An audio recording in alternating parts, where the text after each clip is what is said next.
We will never know how many friends and family didn't get COVID-19 because we followed safeguards. We'll never know that number. We'll never know how many lives we save because we wear masks, wash our hands, and keep our distance. We'll never know exactly who we help when we take protective steps each day. We'll only know that we did all we could to save people from a dangerous pandemic. And that's a nice thing for us to live with. Together, we are beating COVID-19.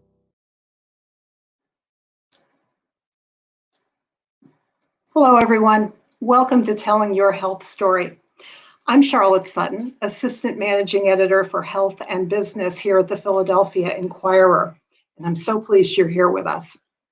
We started Telling Your Health Story last year because we wanted to help encourage and to grow the amazing community of physicians and nurses, students, patient advocates, caregivers, and others who have great stories to tell, and they tell them in the Philadelphia Inquirer. Their writing is unique because they can go where journalists like me just can't go. This kind of access has never been more crucial than it is now. We are unfortunately seeing the coronavirus pandemic surge again, and yet we continue to see people who refuse to acknowledge how deadly it is.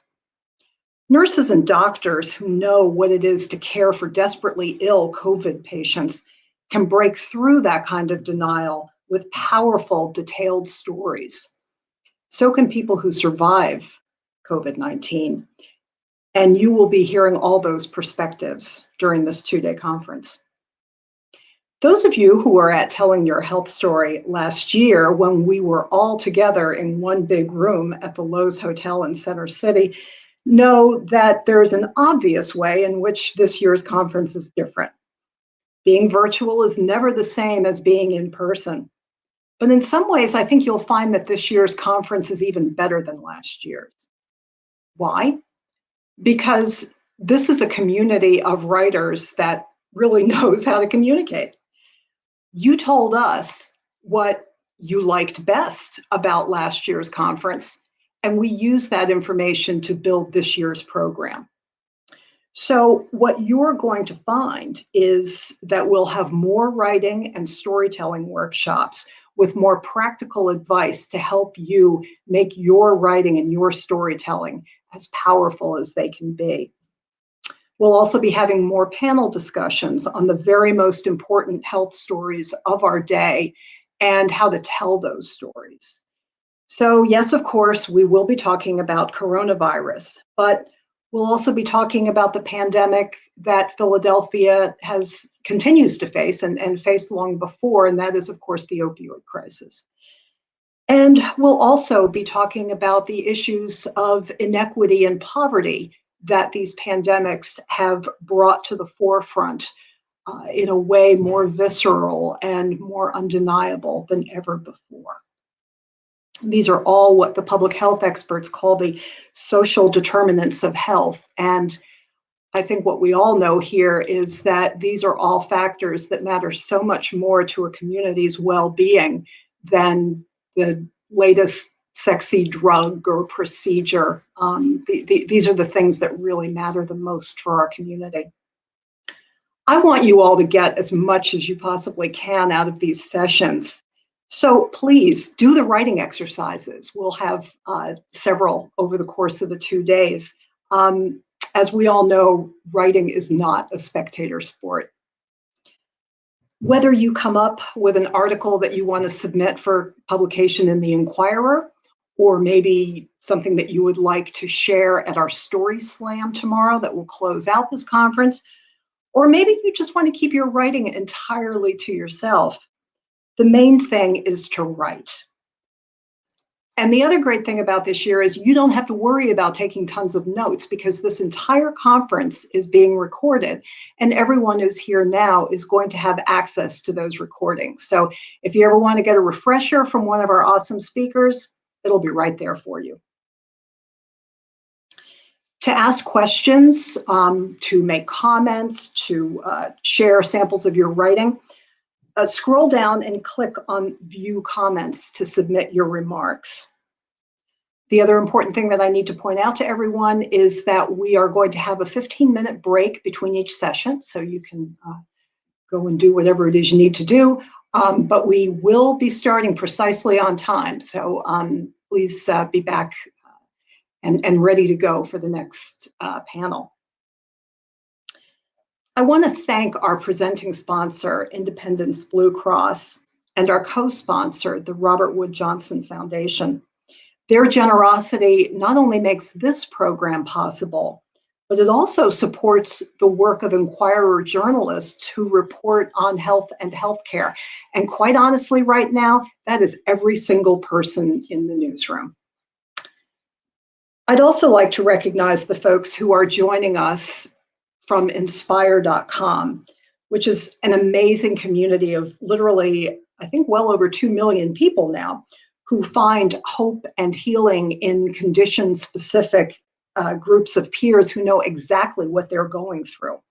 Inspire has sent the Inquirer so many terrific writers whom we've published, and we're so glad that some of the Inspire members are here with us today. I'd like to thank also the leadership at the Inquirer, especially our publisher and CEO, Lisa Hughes, and our newly named top editor, Gabriel Escobar.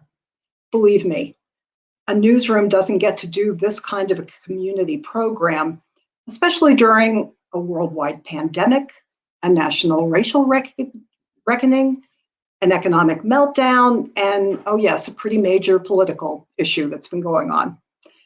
We don't get to do all of this without truly remarkable leadership. So thanks are definitely due to Lisa and Gabe and really to all my colleagues. It's just an amazing group of people. And finally, a very big thank you to the Lenfest Institute for Journalism. The Lenfest Institute, for those of you who don't know, is an extraordinary nonprofit here in Philadelphia that actually owns the Philadelphia Inquirer. And it truly enables us, with the relationships that they build, to keep public interest at the very core of our mission. So now I would like to introduce you to our very first speaker. When we were building this year's program, the one thing that we didn't even have to think twice about was the fact that we wanted to start this year the exact same way we started last year. And that is with Dr. Naomi Rosenberg. Naomi is an emergency physician at Temple Hospital. She also is a professor of emergency medicine at the Lewis Katz School of Medicine. And she is one of the leaders of Temple's wonderful narrative medicine program. I first met Naomi a couple of years ago. Hey, Naomi. I first met Naomi a couple of years ago when I sat in on a narrative medicine class that she was teaching at Temple. She took her students through a writing exercise that isn't really all that different from what you'll be doing today. And her students wrote some extraordinary stories, and I know that all of you will too. So with that, please welcome Naomi Rosenberg to our stage. Good morning. Thank you, Charlotte, and so nice to be here. I'd like to thank Charlotte for inviting me and the whole team at the Inquirer who's putting this together for us. As was mentioned, my name is Naomi Rosenberg. I'm a doctor in the emergency department at Temple Hospital and working with Mike Vitez on our newly formed but now growing narrative medicine program that we work on with the doctors, students, and staff at Temple Hospital, and sometimes with our patients and community members. And as Charlotte was saying, there is a reason to get together now more than ever, although probably always, to get together and to learn how and why we need to tell our stories. And whether you're here as a doctor, a nurse, a hospital staff person, or a patient, we all have a story to tell about sickness, health, healing. And we're going to do that today. We're going to spend a little time doing that today. All you need for this session is a pen or pencil and paper, or something to write with. I recommend writing pen to paper instead of on the computer, and then a really open mind. And we'll spend some time together this afternoon thinking about the ways we access healthcare. And as we do that, we're going to talk a little bit to start about, I'd like you to think about how it is, whether you have one story that you've come here specifically to tell, or whether you're just sifting through your experiences of the last months, years, year. Think about the ways and places where you experience healthcare. And for me, that's working as a doctor in the hospital. That's sometimes being a patient in a doctor's office or hospital. But arguably, a lot of us also find care at home with people who love us, or with people who come into the house to help us. Sometimes healthcare is getting out of the car outside the hospital and having someone help you with that. And if you don't have a story yet that you're looking to tell, I think we can help you find one by the end of this session. I know that this is an unusual way to carry out the session electronically, or like Charlotte mentioned, but I think that that is no reason for us not to be able to connect, and to connect deeply to the stories that we have to tell. And when I was going into medicine, I was told to be careful of emergency medicine because you don't often get to know your patients in the same way as you might as a family medicine doctor or as an internist. And I would argue that I sometimes get to know people more in 2 to 3 minutes in a critical situation than many other people have gotten to know them in their life. So while electronic formats might have their limitations, I think that we can do it. And I think we can find ways to connect both to the story and to the writing and to one another. Here at Temple, we do a little bit of reading and writing, and we'll do that today. Many of us in the medical school are not professional writers. Most of us are not professional writers. And so we use the great works of literature to teach us about the things that affect all people: aging, pain, physical pain, emotional pain, healing, joy. And we'll look at some of those themes today. So I would like us to go ahead and we will get out a piece of paper and a pen. And before we write, we're going to take a look at a piece of literature. We're going to take a look at the first few pages of The Things They Carried, which was written by Tim O'Brien and published in 1990. And I got into this work because I read in Abraham Verghese' book, My Own Country, that there are things the language of science can't capture. And similar to healthcare, the literature of war sometimes grabs our attention. So we're going to go ahead and read these first few pages. And then I'm going to ask you, as we're reading, I'm going to read out loud. You can follow along on your screen, and participants can expand their screen so they can see it fully. And I'm going to ask you to look at the places where the language has energy for you. So lines that stick out, I'm going to ask you to participate in the chat and let me know lines that stuck out to you, or ideas that stuck out. But for now, sit back and relax, and we'll read these first 3 pages. The Things They Carried. First Lieutenant Jimmy Cross carried letters from a girl named Martha, a junior at Mount Sebastian College in New Jersey. They were not love letters, but Lieutenant Cross was hoping, so he kept them folded in plastic at the bottom of his rucksack. In the late afternoon, after a day's march, he would dig his foxhole, wash his hands under a canteen, unwrap the letters, hold them with the tips of his fingers, and spend the last hour of light pretending. He would imagine romantic camping trips into the White Mountains in New Hampshire. He would sometimes taste the envelope flaps, knowing her tongue had been there. More than anything, he wanted Martha to love him as he loved her, but the letters were mostly chatty, elusive on the matter of love. She was a virgin, he was almost sure. She was an English major at Mount Sebastian, and she wrote beautifully about her professors and roommates and midterm exams, about her respect for Chaucer and her great affection for Virginia Woolf. She often quoted lines of poetry. She never mentioned the war except to say, "Jimmy, take care of yourself." The letters weighed 10 ounces. They were signed Love Martha, but Lieutenant Cross understood that love was only a way of signing and did not mean what he sometimes pretended it meant. At dusk, he would carefully return the letters to his rucksack. Slowly, a bit distracted, he would get up and move among his men, checking the perimeter. Then at full dark, he would return to his hole and watch the night and wonder if Martha was a virgin. The things they carried were largely determined by necessity. Among the necessities or near necessities were P38 can openers, pocket knives, heat tabs, wristwatches, dog tags, mosquito repellent, chewing gum, candy, cigarettes, salt tablets, packets of Kool-Aid, lighters, matches, sewing kits, military payment certificates, sea rations, and 2 or 3 canteens of water. Together, these items weighed between 15 and 20 pounds, depending upon a man's habits or rate of metabolism. Henry Dobbins, who was a big man, carried extra rations. He was especially fond of canned peaches and heavy syrup over pound cake.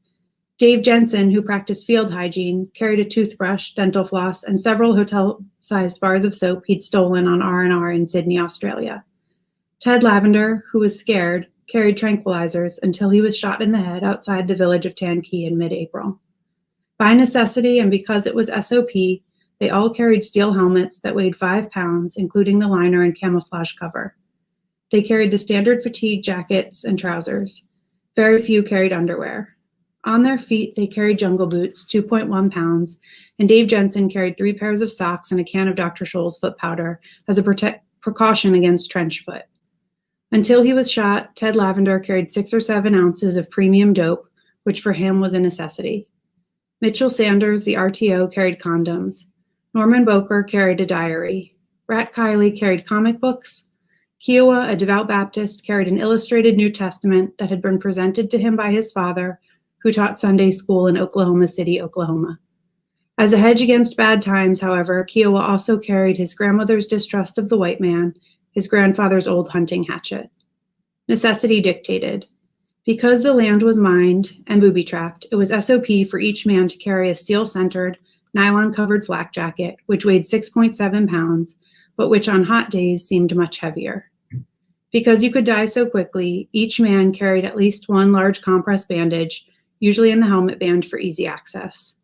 Because the nights were cold and because the monsoons were wet, each carried a green plastic poncho that could be used as a raincoat or makeshift tent. With its quilted liner, the poncho weighed almost 2 pounds, but it was worth every ounce. In April, for instance, when Ted Lavender was shot, they used his poncho to wrap him up, then to carry him across the paddy, then to lift him into the chopper that took him away. They were called legs or grunts. To carry something was to hump it, as when Lieutenant Jimmy Cross humped his love for Martha up the hills and through the swamps. In its intransitive form, to hump meant to walk or to march, but it implied burdens far beyond the intransitive.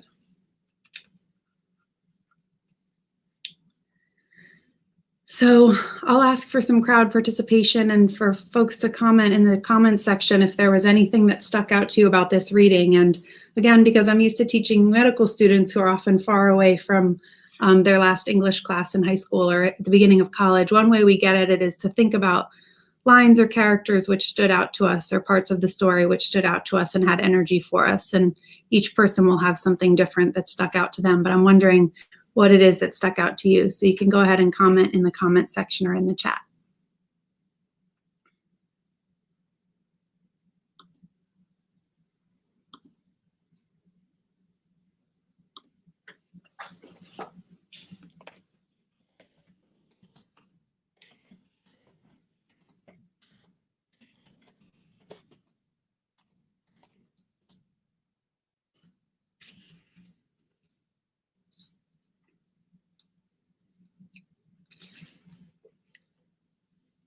So someone comments the line of, he would sometimes taste the envelope flaps knowing her tongue had been there. This is at the beginning when we're talking about Jimmy Cross reading Martha's letters. He said, the level of intimacy and longing communicated in this line took my breath away. Another comment, the details of how he opened the letters from Martha. I could feel his anticipation. Wondering about Martha being a virgin in the midst of everything he's dealing with. So here we have a soldier who's in the midst of the Vietnam War, thinking back about home, thinking about things that might seem far away, but of course to him are front of mind. We get real insight into the depth of Jimmy Cross's character in just a few lines. What do people think about why the author Tim O'Brien chooses to bring in so many different characters and talk about the things that they're carrying with them, each man is carrying with him? Someone says they love how he gave the weight of every single item. And soldiers, we talk about why there might be this obsessive focus on physical weight. And that's, of course, because they're carrying everything and so tend to know the exact weight of everything and where they can shave off some weight as they carry it.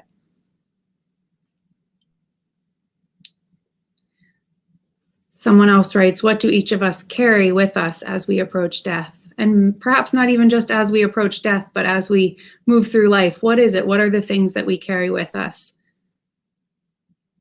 So many details that stirred strong emotion in me, yet no specific words, except hope as an emotion word. Someone else writes, all of the everyday details with the intermittent explosions of violence dropped occasionally and immediately passed by back into details. For those of us who work in hospitals, for doctors and nurses, I think we can particularly relate. Oftentimes, this is one of the reasons we teach this to doctors, nurses, and hospital staff who can often relate to the idea of death or illness or human pain being kind of slipped in amongst several everyday details. Someone mentions Ted Lavender, who was scared, carried tranquilizers until he was shot in the head. The list of everyday concerns in daily life run up on the thread of death. That's exactly right here. And for those of us interested in writing Ted Lavender, who was scared, carried tranquilizers until he was shot in the head, the construction of that sentence, very interesting for those of us who are interested in writing, and the way that the author introduces both Ted Lavender's fear, and then the way that we learn that Ted Lavender was killed in the war. Someone else writes, the guy carrying the condoms was interesting. That perked up my ears. Who is he planning to have sex with, when, and where? Someone else writes, necessity dictated.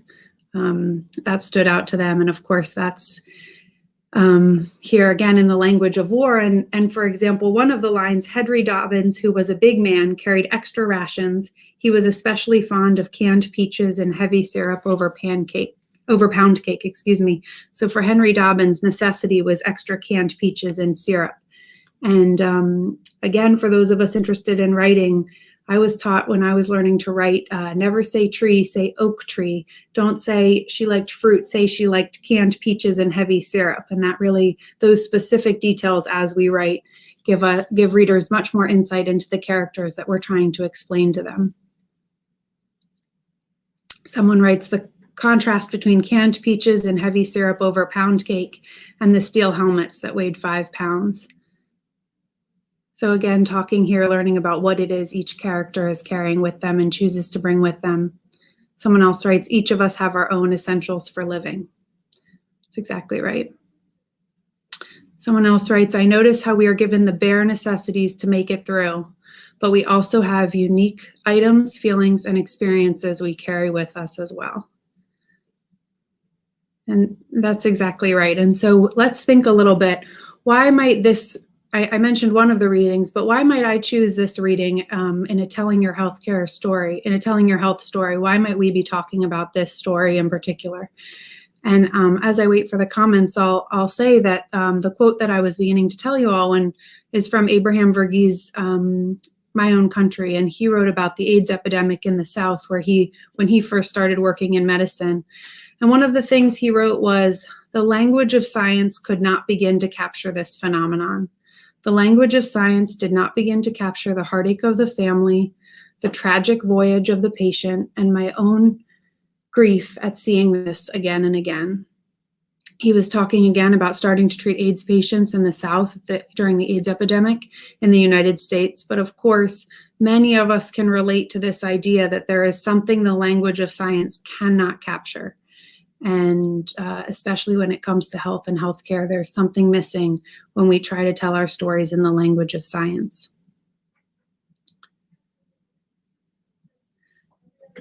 So why might you all relate to this story? If you did, or if you didn't, let me know that also, please, in the comments.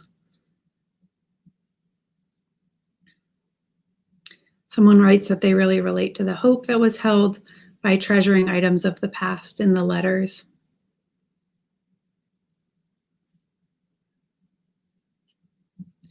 And how the author, Tim O'Brien, tells us exactly why each item is crucial. And the transformation of some items, like a poncho that then becomes a shroud. Someone else writes, all of the details made me feel like I was in the trenches with Jimmy, which is, of course, what good writing will do. Takes us right there. Pulls the reader into the group as if we're walking along with them.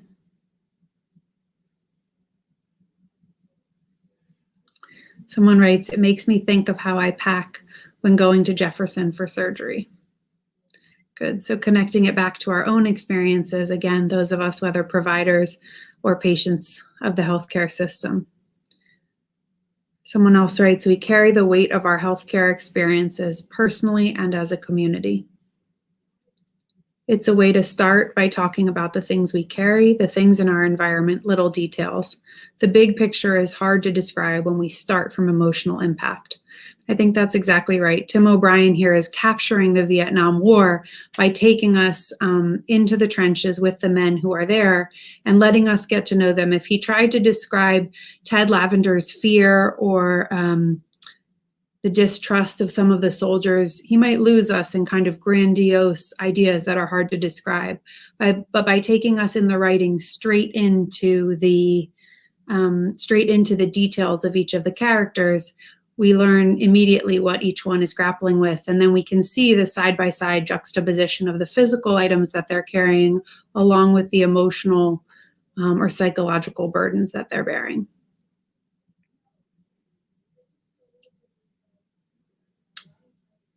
Someone writes that they'd like to know more, which is great because this is the first 3 pages of a 200-some page book, so there's plenty more for anyone interested. Someone writes, love is everything to sustain life, even if love might be unrequited. Again, going back to the opening of Jimmy Cross before he surveys his soldiers and lets us get to know each of them. He lets us get to know him and the love that he's carrying and the love that's giving him hope. Many patients talk about whether their family is with them or not, that it's the love of their family and the hopes that their family has, even when they've lost hope, that helps give them the courage to keep going through difficult treatments or painful treatments. Someone writes, I'm sure there were aspects of war and love emotion for healthcare providers during this past year in COVID. Absolutely right. For both healthcare providers, staff, and patients, I'm sure all of us could think about the physical things that are different about walking into a doctor's office or hospital, whether it's putting on a mask, putting on a gown and gloves. Those of us that work in the hospital put on a lot more than that as we do certain procedures. For patients, it's maybe getting your temperature taken, putting on a mask, not bringing things that you would be used to bringing, maybe physical things or family members with you to appointments.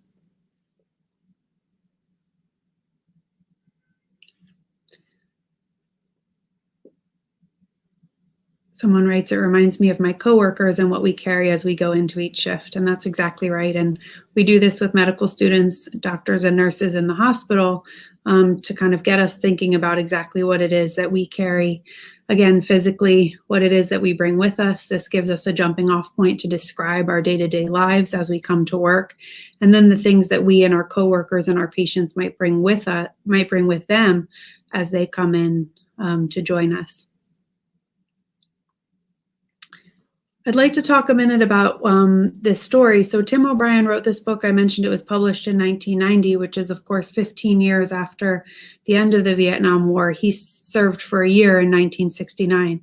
And sometimes I think as we're going through particularly intense experiences, whether with our health or otherwise, some of us feel comfortable writing that down immediately or trying to capture that immediately. And some of us don't. The emotions and feelings are too raw and they need to be, as we say, metabolized for a little while before we can feel comfortable writing them down or even talking about them. And I noticed that sometimes among patients or family members, there's a frantic feeling like, if I don't talk about this or write about this right now, I'll lose it. I might never feel this way again. And this story's taught me a lot. Again, Tim O'Brien wrote this story almost 21 years after he served in the war that he's describing. And so I think we can trust our bodies and our minds and our hearts that when we have particularly potent experiences, what we might write the day of or in the days right after will be different than what we might write later, but that incredibly specific details might stick with us. And he's, of course, writing a work of fiction, which again, we could talk about if we had more time, about why we write fiction versus why we might write nonfiction about our own experiences. I know there's a lot of memoir writers in the crowd. And then some people who feel uncomfortable with nonfiction writing and might be more comfortable putting something in a fiction format. Someone writes in the comments, In war, much like a hospital, death is a possible outcome. The things people choose to surround them with in a hospital or keep close to them in bed is often similar to what a soldier would. Someone else writes, these few pages made me wonder what my father carried during World War I. It is something I have never considered before.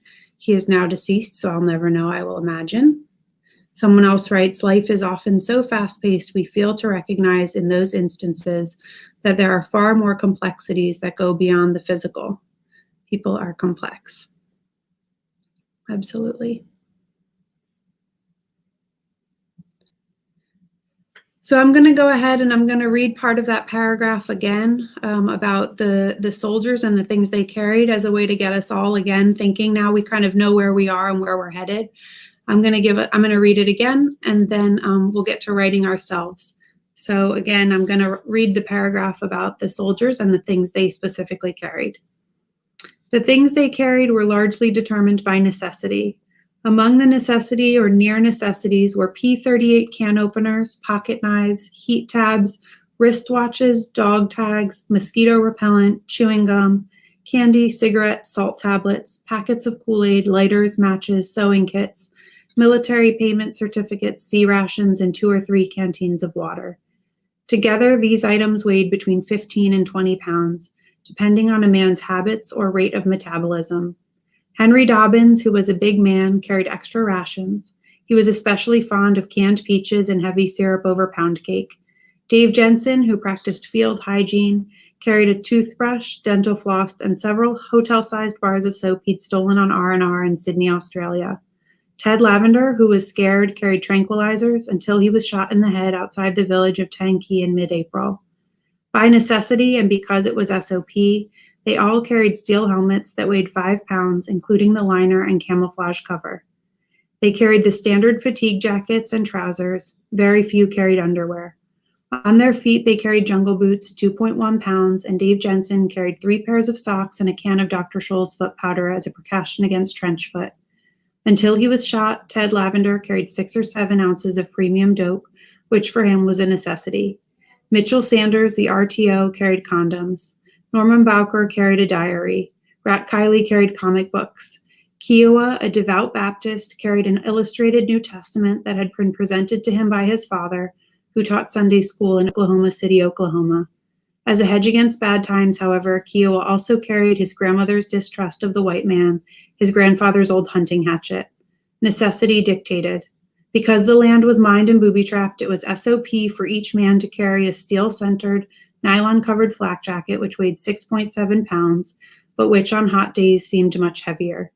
Because you could die so quickly, each man carried at least 1 large compress bandage, usually in the helmet band for easy access.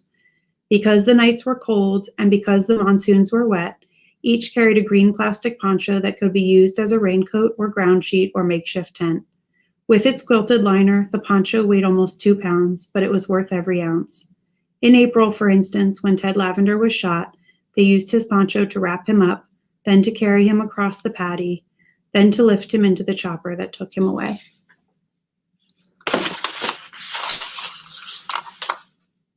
So what we're going to do next is we are going to write. So it's time to get out your pen and paper or whatever you choose to write with. And there's a few ground rules for writing in this assignment. So the first, and what was taught to me when I was learning to write again, was my teacher used to say, just right off the bat, that I'm free to write the worst writing that was ever written in the history of the United States of America. So if you need to, you write that across the top of your page and you just say, I am free to write the absolute worst writing that has ever been written throughout history in the United States of America. And that just frees us all from the pressure to write well, whatever that means to us.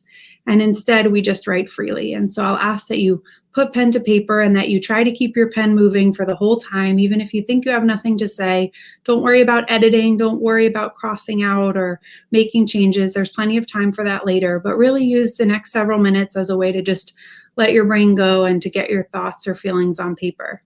And the prompt for this writing, or what we're going to write about, is in the spirit and style of Tim O'Brien. We're going to write to one of 2 prompts. You can either write the things I carried or the things they carried. So the things I carried or the things they carried. and tell us a story in the next 8 minutes. I'm going to go ahead and time us, so everyone's free to write in silence for the next 8 minutes the things I carried or the things they carried. I'll see you back in a few minutes.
Okay, our timer's just gone off, so finish the sentence or two that you're working on, and we'll wrap up this portion of the writing.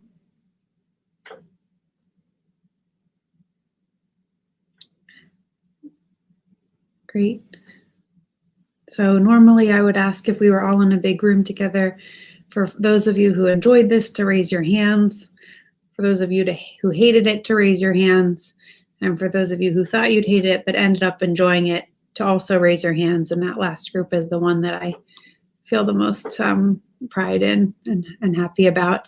Again, since I mainly teach medical students, I won't dare ask who wants to share, because I know that nobody often wants to share, but I will ask who's willing to share their writing. And I'll ask anyone who's willing to share their writing if you would go ahead and type it into the chat or comment section. It'll be de-identified so that I could read it out loud, so that others can see where a few of us took this writing exercise. So I'll go ahead and give you guys a few seconds to do that, and hopefully we'll have a few that we can read out loud so we can hear where different people took the writing exercise. If I asked you just to write, tell me about a huge experience in your life or about how you're feeling, some of us would be able to do that, but some of us would feel like that was kind of a second grade book report and feel a little stilted in our writing. So many of us believe if we take a work of literature, read it and dissect it first, and then use that as the jumping off point for our own writing, it can be an easier way to find access to writing. So we use that strategy in classes, again, with people who aren't used to writing and people who aren't writers.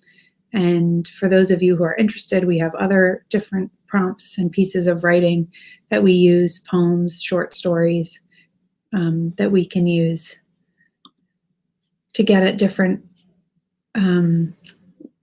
pieces of the human experience. I'm glad for those of you who are letting me know that you enjoyed the writing. Thank you for letting me know that. And for those that let me know it felt good, feels like a bit of an emotional release. Writing can do that for us, absolutely. Again, especially in intense emotional times, writing can help us find a way. Give us a few more seconds to see if anyone wants to share what they've written.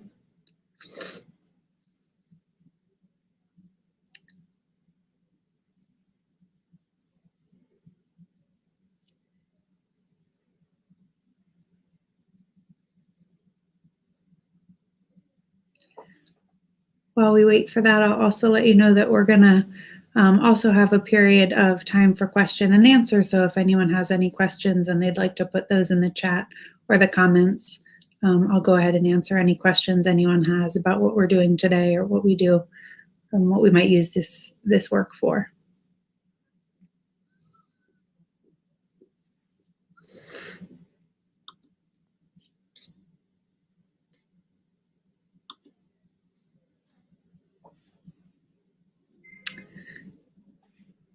All right, I'm going to go ahead and read. It lies in wait outside my door. It tries to creep in, and I dodge the germs like bullets whizzing past. My mask is impossible to remove, along with the feeling that I'm letting the monster in, literally into my body, so that I become the thing I most fear. It threatens to obliterate all that I love. In the night, I let it come out, and we duel to the death.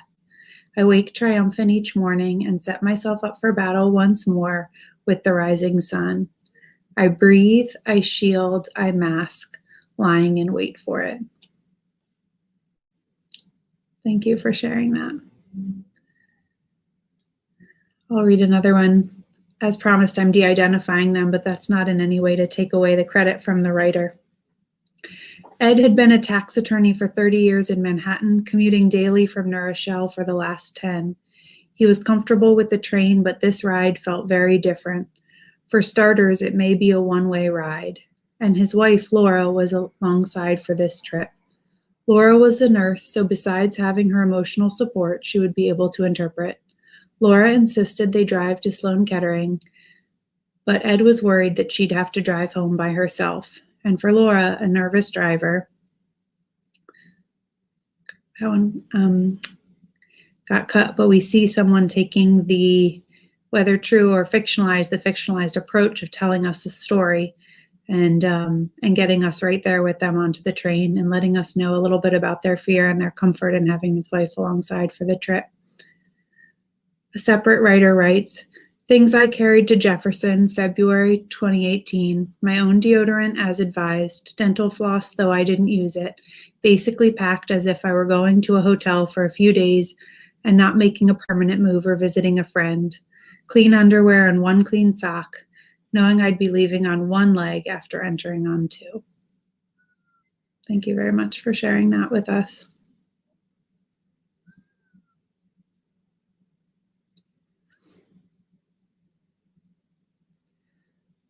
We'll go ahead and read one more.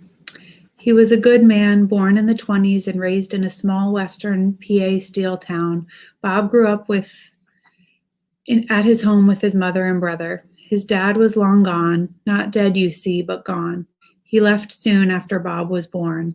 Legend has it he took to the rails and was crowned king of the hobos. Bob suspected this was a tall tale, partially made up by his disgruntled mother. He, however, happily told the story to anyone who listened. On the day he was shipped overseas, he met a friend named Phil. They boarded the train and went to war. My grandfather told stories over dinner, frequently the same stories as time wore on, and his memory became more impaired. I can imagine my grandfather, a young man of 20, going town to town as the war in Germany waged on, sleeping in abandoned, bombed-out buildings, carrying little to nothing that wasn't essential to live. Thank you for sharing.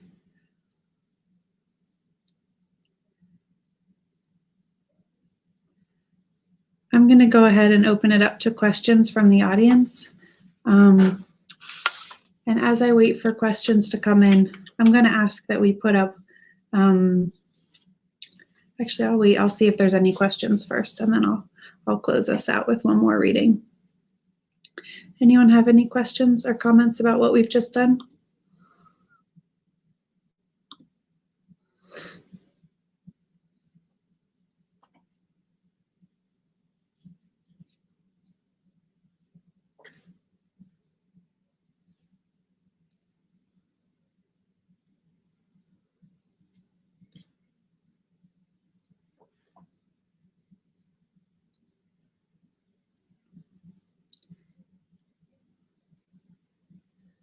We have a few more writings coming in. Thank you to those of you who are willing to share them.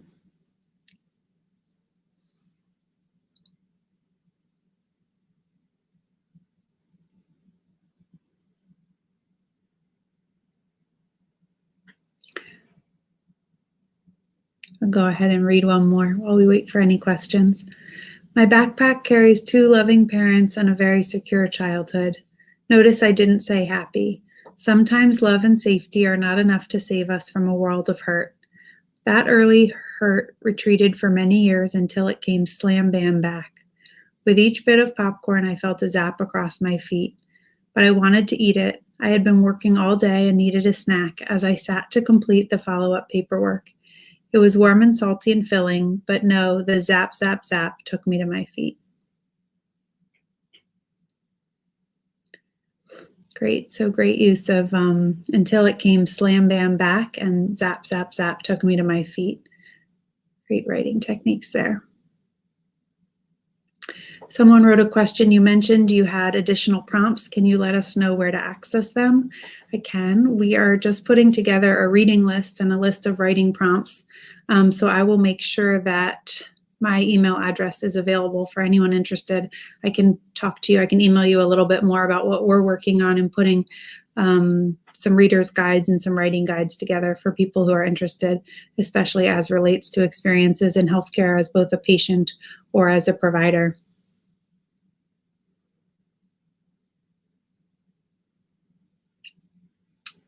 And I've been let know that we can send out some materials at the end of the day.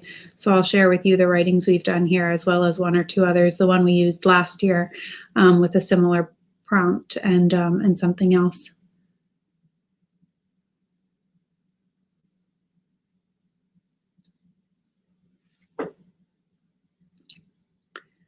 Read another piece of writing.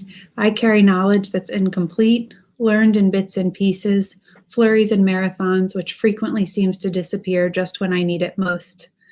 I carry self-doubt, a question, can I really do this, that feels like it will never go away.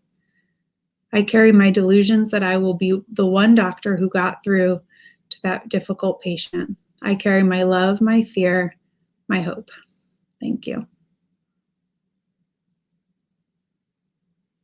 I know that some of you aren't able to submit your writing by typing it into the chat or comments, so I would encourage you, if possible, to read it out loud or to share with someone that you're with what it is that you wrote about, either your direct writing or what it is that you chose to write about.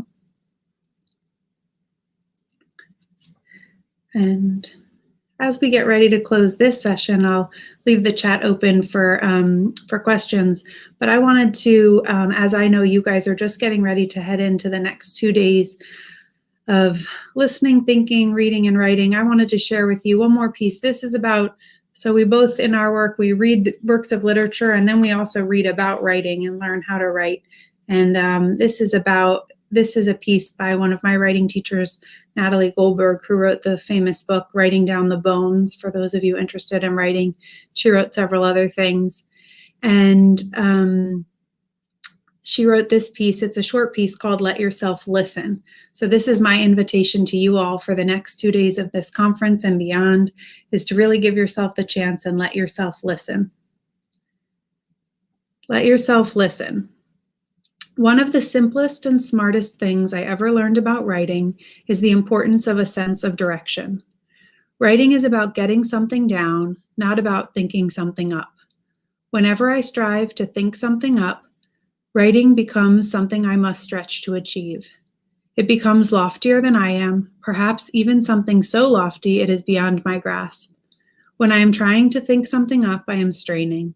When, on the other hand, I am focused on just getting something down, I have a sense of attention, but not a sense of strain. Another way to think of it is that writing is the art of taking dictation, not giving it. When I listen to what I hear and simply jot that down, the flow of ideas is not mine to generate, but to transcribe. When, on the other hand, I struggle to write, it is because I am trying to speak on the page rather than listen there. Once writing becomes an act of listening instead of an act of speech, a great deal of the ego goes out of it. Instead of self-consciously thinking about the sentence I have written, I find myself amazed and interested by the sentences that seem to want themselves written. Instead of being an act of pontification, writing becomes an act of revelation. This is true for any writer who lets writing write through him. We, the writers, as much as any reader, are in for the treat of discovering what comes next. When writing is about the importance of what we ourselves have to say, it becomes burdened by our own concerns about whether the reader will get it, meaning get how brilliant we are. When writing is rooted in the process of taking down the next thought as it unfolds itself to us, then it is less about our brilliance and more about our accuracy. How carefully are we willing to listen? How much control are we willing to surrender for the sake of allowing creativity to move through us, rather than our trying to flog it forward for agendas of our own? We can either think up a plot or we can jot a plot down. We can either think of something to write about or we can write about what we happen to be thinking about. We can either demand that we write well or we can settle more comfortably into writing down what seems to want to come through us, good, bad, or indifferent. Most of us are really willing only to write well, and this is why the act of writing strains us. We are asking it to do 2 jobs at once, to communicate to people and to simultaneously impress them. Is it any wonder that our prose buckles under the strain of doing this double task? Of all the writers writing on writing I have ever read, it seems to me that Henry Miller was the most honest, the least self-serving, and self-mythologizing. Miller advised, develop interest in life as you see it, in people, things, literature, music. The world is so rich, simply throbbing with rich treasures, beautiful souls, and interesting people. Forget yourself. When we forget ourselves, it is easy to write. We are not standing there stiff as a soldier, our entire ego shimmied into every capital I. When we forget ourselves, when we let go of being good and settle into just being a writer, we begin to have the experience of writing through us. We retire as the self-conscious author and become something else, the vehicle for self-expression. When we are just the vehicle, the storyteller, and not the point of the story, we often write very well. We certainly write more easily. So that's my invitation to all of you to develop interest in life as you see it. People, things, literature, music. The world is so rich, simply throbbing with rich treasures, beautiful souls, and interesting people. And I hope you all have a wonderful time in the next 2 days at this conference. It was such a joy to be with you. Thank you. Thank you so much, Naomi. That was really fun. I found myself thinking the things I carry with me, and I realize I'm here in my home office because it's pandemic, and I keep a journal with me. And every now and then I just write down whatever I'm going through to kind of remind myself that I'm not just a person who works, or, I write for reasons other than work. And your presentation was wonderful. Thank you so much. Thank you for having me. So everyone, we get a short break, and then I want to tell you all that at 1:15, we will come back for a really terrific panel that my colleague Aubrey Whalen, who you probably know her work, she does great stories writing on the opioid epidemic here in Philadelphia and farther afield.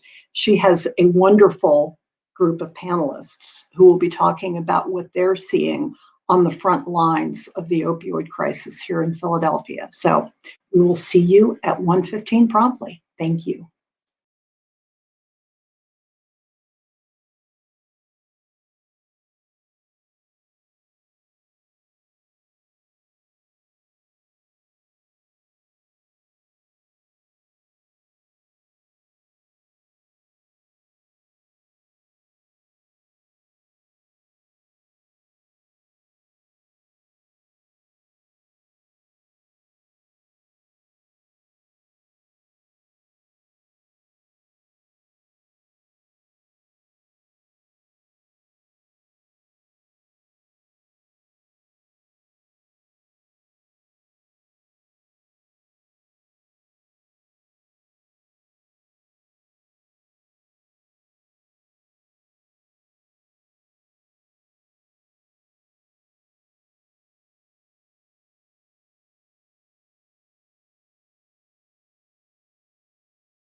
Hi, everybody. Thanks for joining us this afternoon. My name is Aubrey Whalen. I cover addiction and health disparities for the Inquirer. Today, we're going to talk about the other pandemic facing Philadelphia, the opioid epidemic or pandemic. So much about addiction and the overdose crisis is wrapped up in stigma and shame. So storytelling, accurate, meaningful storytelling, has played a huge role in public perception of and response to this crisis. So today we're going to talk about how to wield stories to build that awareness of the crisis, but also as a way to benefit public health. Just some quick housekeeping items before we get started. At any time you have the opportunity to submit questions for panelists, you can type it into the comment feature below, and we'll try to address as many as we can during the Q&A session. And to clearly see our panelists, please expand your viewers to the full screen. Awesome, and now I'm going to introduce our panelists today. We have Priya Maman, an emergency physician and public health specialist. Hi, Priya. We have Elvis Rosado, a health educator from the Philadelphia Department of Health. Hi, Elvis. We have Jillian Bauer-Reese, an assistant journalism professor at Temple University. Hi, Jillian. And we have Bill Kinkle, an advocate and addiction care coordinator. Cool. Hi, everybody.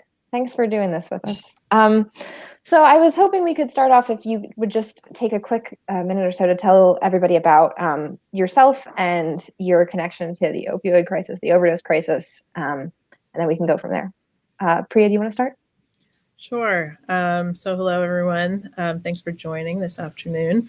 And thanks to the Inquirer for organizing this. My name's Priya Maman. I'm an emergency physician and a public health specialist. And I think my role in the opioid crisis came about very organically from working in the emergency department and seeing people who came in first with kind of acute pain needs and chronic pain needs, and then progressively more overdose from prescription drugs as well as illicit substances, and realizing how difficult the system is. And so I kind of kept trying to learn more and more about how treatment worked, what options existed for people and how we could help them, because really what we were doing in the emergency department was making sure they were alive, but not really addressing any underlying needs. And so, in fact, other members of this panel have been my greatest teachers as I tried to educate myself on how to address different things, as well as understand better what the bigger issues were, what the little issues were, and how I could try and intervene and kind of bring attention to things that needed to be done. Cool. Jillian? Sure. So my name is Jillian Bauer-Reese, and I'm an assistant professor at Temple University, where I teach journalism. I am also a person in recovery from a substance use disorder, primarily an alcohol use disorder. While opiates are not a big part of my own story, I do have a lot of loved ones whose stories involve opioid misuse, overdose, harm reduction, recovery, and unfortunately death.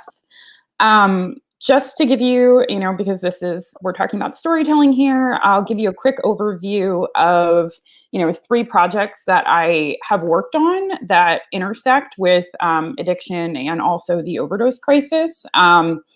First, many years ago, I did a multimedia project where I traveled to 25 states in the United States and photographed and interviewed about 150 people who identified as being in recovery from a substance use disorder. Secondly, I teach a course called Solutions Journalism covering addiction at Temple, where I work with students to explore responses to problems that intersect with addiction, and not just addiction, but also like prohibition, such as the overdose crisis. And finally, a couple years ago, I started with a group of students a newsroom in Kensington called Kensington Voice. And it's now run by a group of Temple students and neighborhood residents. And while we don't really focus, a ton of our coverage on addiction, we do write about it a bit. And we also facilitate like a lot of collaborative storytelling workshops with people who are using drugs in the neighborhood. So that's about it. And I am just super grateful to be here. It's actually my birthday, and I could not be like more excited to spend it with like my heroes in this screen. So, all right, I'll shut up. Oh, happy birthday. That's awesome. Thank you. I would have said something earlier if I'd known. Elvis, how about you? Hi, happy birthday, Jillian. Thank you. So I too am someone in recovery, and I think about what led me here, and I think that realizing the huge difference that there was when I was coming around, when I used for 16 years with no interruption of treatment. It was straight through until I finally made a decision. But and I got involved for the simple fact that there was so much that was happening at the time where this population, and I've had this conversation with churches, and I always say that these are the leperers of our generation, because people in addiction are treated like people with leprosy were treated in biblical days. They shunned them and they want them to go live in a cave somewhere and disappear. So they used to tease me at Prevention Point because they said, this became my ministry, was working with addictions. But it's something that I got involved with, and as many times as I said I'm walking away, I seem to always get pulled back in somehow and end up back in the field again. So I am currently now with the health department, and I do a lot of the continued overdose reversal trainings and education on opiates and harm reduction that I was doing with Prevention Point. I'm also doing it now with the health department at a little slower pace, but it's a little more focused as well with certain, like I have a particular project that I'm doing right now working with laborers and unions, because there's a huge episode of substance use disorder among restaurant workers and that kind of population. There's also among laborers and construction workers, which there's a high overdose rate as well. And there are groups that get, ignored. I wouldn't say ignored, but they don't get mentioned as often because since they're working, they're not seen. They don't distract as much as the populations on the street that distracts people. And so for me, it's been something that I think I'll be doing this till till my last breath. So thank you for having me today. Thank you for being here, Elvis. And Bill. Yeah, again, just like everybody said, thanks for having me. My interest in this is certainly not something that I ever expected when I was younger that I'd be speaking about or interested in. But so my prior career, I was a paramedic for a while and an emergency nurse. I worked at the University of Pennsylvania in the ER for 11 years. And then I developed an opioid use disorder myself at the age of 34. And then I struggled on and off for about 10 years. And coming from healthcare and entering into the treatment industry, I was really kind of blown away at how poor it was and just how terrible treatment was. And really even treatment itself was a very ambiguous term. It really it could mean anything to anybody. And it really didn't resemble a lot of what I was accustomed to looking at from a medical perspective. And so that's one area of interest for me. But then the other area of interest for me is I was really surprised when I developed an addiction. I didn't think that happened to healthcare professionals because I didn't know anybody who was a nurse or a physician or a PA or anyone who had ever suffered with this problem. But it turns out that a lot of us do, but the shame and stigma that really afflicts healthcare professionals who suffer with addiction is pretty severe. And so one area of interest that I spend a lot of my time really trying to fight and try to combat is to encourage my colleagues who are other healthcare professionals, if they're if either they've struggled and they're in recovery, or if they're struggling now, that they would say so and make it easier for the others who are suffering. Because like I said, I didn't think that this happened to anybody, so I kept it very, very quiet when I was suffering, and I suffered in silence. But had I known that there were others, I probably would have reached out for help a lot sooner than I did. And so kind of that's my goal now, is to try to start sort of a movement within the medical community, that we start to be a little bit more open and honest that this happens to us and there's nothing to be ashamed about. And then all this stigma and just the discriminatory practices towards us really just needs to go away. So that's sort of, those are the main areas that I'm interested in. But I'm also very much a harm reductionist. I'm very much someone who, particularly when we talk about storytelling, I think we need to be really careful about how we tell our story, because a lot of times if we tell our story a certain way, we can tend to look like, the redeemed, and generate more stigma for those who are still suffering. So I'm very much an advocate for not just people who have entered recovery, but also people who use drugs, and that they have a right to use drugs and they don't deserve to be stigmatized for that also. And so that's sort of where my interest in the storytelling sphere. So that's sort of the short version of my life. Thank you. And it's actually a good segue into my first question I wanted to pose to you guys. I was wondering if you could talk about how you first began telling stories about your experience, and how did the way that you wanted to tell your story about, either experience on the front lines in an emergency room, or experience, recovering from addiction yourselves. How did that differ from what was out there at the time? And what did you want to change about the way people with addiction were perceived in the way that you told your? For me, I got really tired of other people telling. Sorry, I think now I'm back. Hello.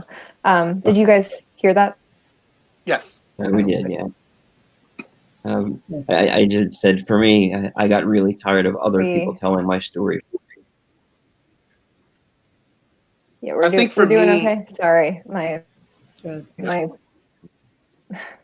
Yeah, I think for me, it was an issue of I got tired of the stigma, and it actually made me hide who I was and try to keep it as quiet as possible, because a lot of times sharing, even amongst family, a lot of times sharing my what I was doing was seen with, I give you another week and you'll be back on your face again, or you're probably using and we just haven't caught you.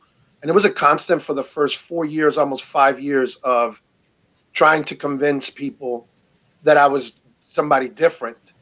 And I finally made a decision that I would not put myself there anymore. I wasn't going to try to convince you I was a better person. I was just going to keep doing me. And if you saw it, you saw it. And if you didn't, that's on you. But I'm not going to force anybody to accept me, and it took a while, but. I'll say for me, it was this kind of stark realization that the giant decision makers had no idea what it actually looked like. And so I would, I would be in my space in the emergency department and see people who were sick and see people who needed help and see people who were asking for help.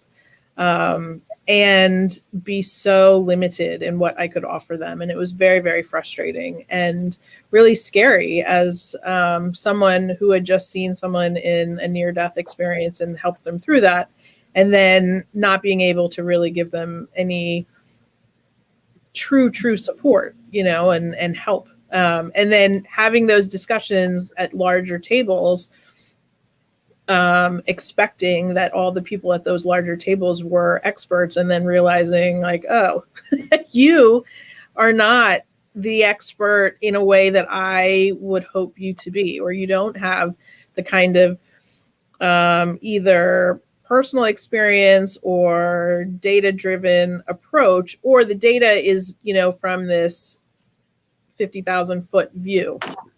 and what you say on that level and what it turns into on my level are two vastly different things.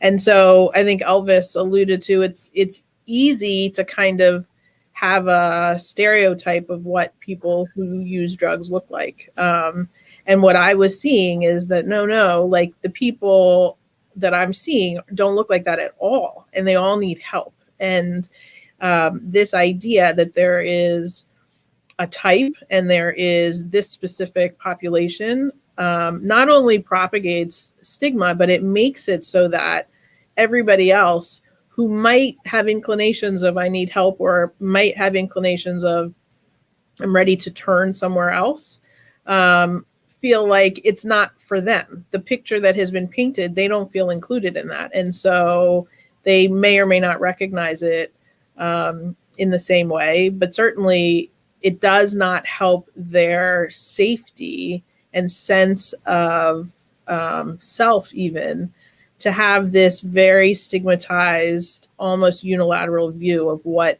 people who use drugs look like, what addiction looks like, and what the problems really are. And so the storytelling from my end really just became relaying my experiences and relaying and recounting what I had seen and heard in the acute care space to people who genuinely believed that their policies that were kind of blanket policies really went into effect the way they thought they would, but never actually saw what that front line looks like.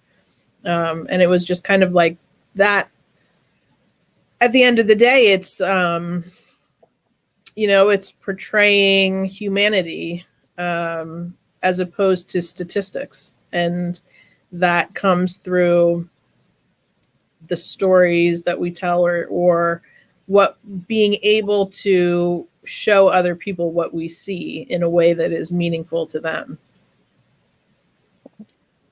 Yeah, to build on what Priya just said, I think for me, there was definitely like a lack of nuance in the stories that we would see of people who were experiencing substance use disorders or in recovery. And it's over the years become more important to me to share other people's stories than it is to necessarily share my own story, especially people who might not have a lot of power in certain situations or privilege, which is why I've really enjoyed doing work with people who are using drugs to help them share their stories as well. But really, that like missing nuance is what allows people to look at what's out there in the media and think that they don't, fit this mold that has been created for them through the stories that they're watching or reading. And so it's really, making stories more nuanced for people so that there's not like a black and white picture. Yeah, Jillian, I remember talking with you, I think last summer, about how when Intervention, the television show, came to Philadelphia, and that a lot of the storytelling or the media around addiction kind of stops itself at like, we're raising awareness and that's it. Like, if you can, there's or an Instagram account whose name I won't mention, whose sole purpose in life seems to be to film people suffering in Kensington and then do nothing. And it's like, I think there's a lot of, just sentiment out there that showing people suffering or showing people like the quote unquote realities of addiction is enough.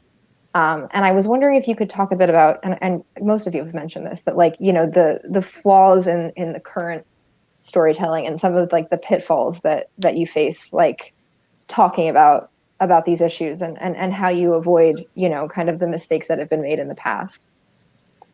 Yeah, so I mean, I could probably write a book about my feelings on just the intervention trailer by itself.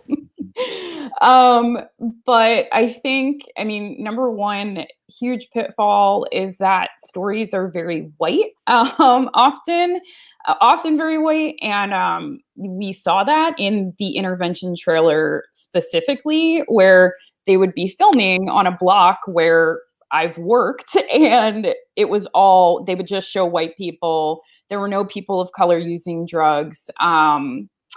And so, yeah, so that's number one. I think we need to acknowledge that there is a major lack of representation in a lot of these stories. I think, because I think, I mean, that's a complicated, I think it's complicated to explain why there's a lack of representation, because I do think there are a lot of really good journalists out there that have tried to find representation.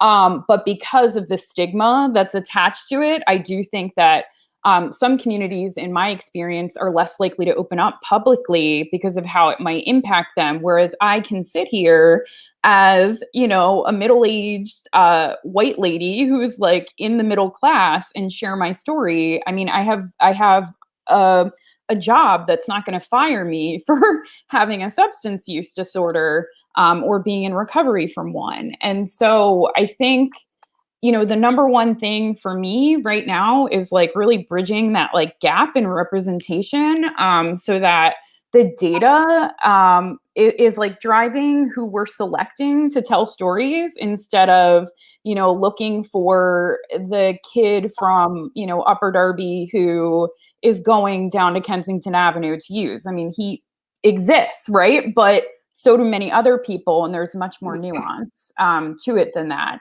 So there's that. And then I also think there is a tendency for like shock value to like focus on just the problem, right? And not explore things that are working too. And so, that's something that I do with my students, is we look at, how people are responding to barriers in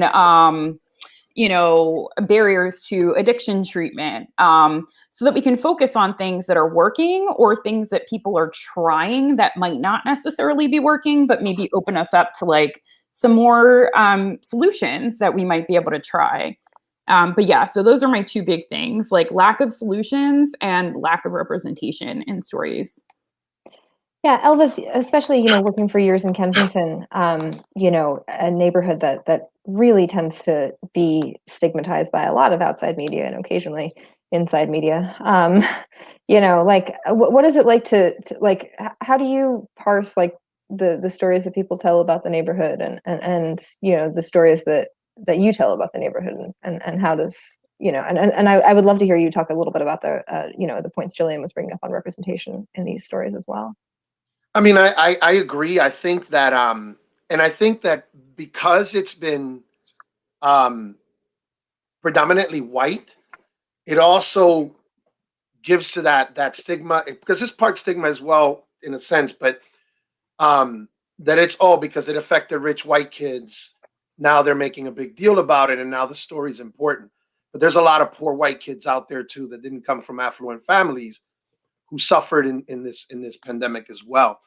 But I think for me, one of the what I get is that people always want to do a story on how horrific it is in Kensington and how horrific people are.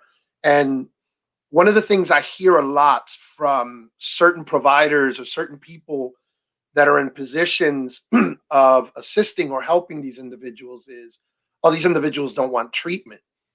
But rarely is there a story done about what does it take to get into treatment? The barriers, the obstacles, the having to sit. I mean, we're back at this right now because of COVID.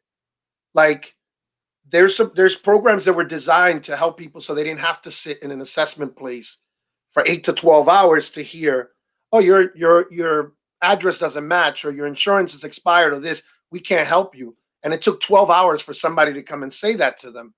And there was programs put in place where in 20 minutes they could do that. and tell them you're going to need this before you present a treatment.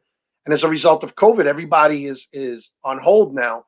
So we're back to, if you want to get somebody into treatment right now today, you have to send them to an assessment center, and they're going to probably be there anywhere from 4 or 5 hours to 12, 13, 14 hours before they hear yes, no, maybe, sorry. And I think that it's unfortunate because a lot of good stories have gotten lost because people are focusing on the horror of the addiction. And yes, it is a horror. It is difficult for the way some people are living. But there's also the fact that in the 70s and 80s, when you went to go into treatment, detox was minimum of 30 days. You had inpatient treatment was 6 to 9 months, sometimes up to 12 months. And then when you got out of inpatient, you had a year of outpatient. Now it's you lucky if you get 7 days of detox, and you're lucky if you get a 28-day bed. And these things contribute to the problem that we have. And these are stories that get missed because there's a lot of, and every time you hear about the horrors of drugs in Philadelphia, Kensington is the first, name that comes up, the first thing that comes up. And it's important to realize that this is a national problem. This is a city problem. This is a state problem. This is a political problem, policies that need to be put into place. And, I think that, and I know I'm getting a little off track, but I think we need to remember that the suffering in Kensington didn't start yesterday. It didn't start when they emptied out the encampment that was on Gurney Street underneath the tracks. It's been there for years. It became more in your face when they cleared out the Gurney Street encampment or where people were using at, and it became more in your face, and now it became a community problem, and then it became a city problem because what are you going to do with this blight? And people are not blight; they're people. Yeah. And I'm Okay, sorry. I'm sorry. No, please No, continue. I just needed a moment because I'm angry because of the fact that it's this constant, always a negative look at the people that are suffering. There's this constant put down, this constant stigma that dehumanizes these individuals, that dehumanizes all of us. Look, I need to share this quick bit. I was in a church for 10 years. At 8 years, they asked me to do the communion service. I decided to share my history, my past. People who used to invite my son and I to lunch on a regular basis for 8 years, all of a sudden cut us off because they found out that I was a drug addict at one point in my life. And a huge percentage of the people that were there stopped associating with me and my son because I shared my story of who I used to be. Not that I was that person, but as far as they were concerned, I was still that person, even though I had years of sobriety on me. So this is something that it's like somebody comes out of prison. You go and you do your time, but when you come out, you're still that felon and you still treat it as if you just finished committing the crime. And a lot of times the same thing happens with us who are in recovery, that a lot of people still see, they hear who you used to be, and that's who they see. They don't see what you do now and who you are today. So, sorry. No, I mean, and I think this is like kind of the crux of the problem is that, the stories, they're not showing even, the prevailing notion of stories around the opioid epidemic is that, it's this like static, fixed, like this is how it is, this is how it's going to be, they don't, they rarely does storytelling around the epidemic get into, okay, well, how do we fix it? What's working, what's not? And I was curious, Bill and Priya, if you wanted to talk a bit about like, how do you integrate like, stories about, what you've seen on the front lines with, public policy recommendations, or like, how do you go straight from raising awareness to actually advocating for solutions? Because, like Elvis was saying, it's not just about, looking at suffering. It's about looking at, all the complex causes of that suffering and outlining, solutions to them.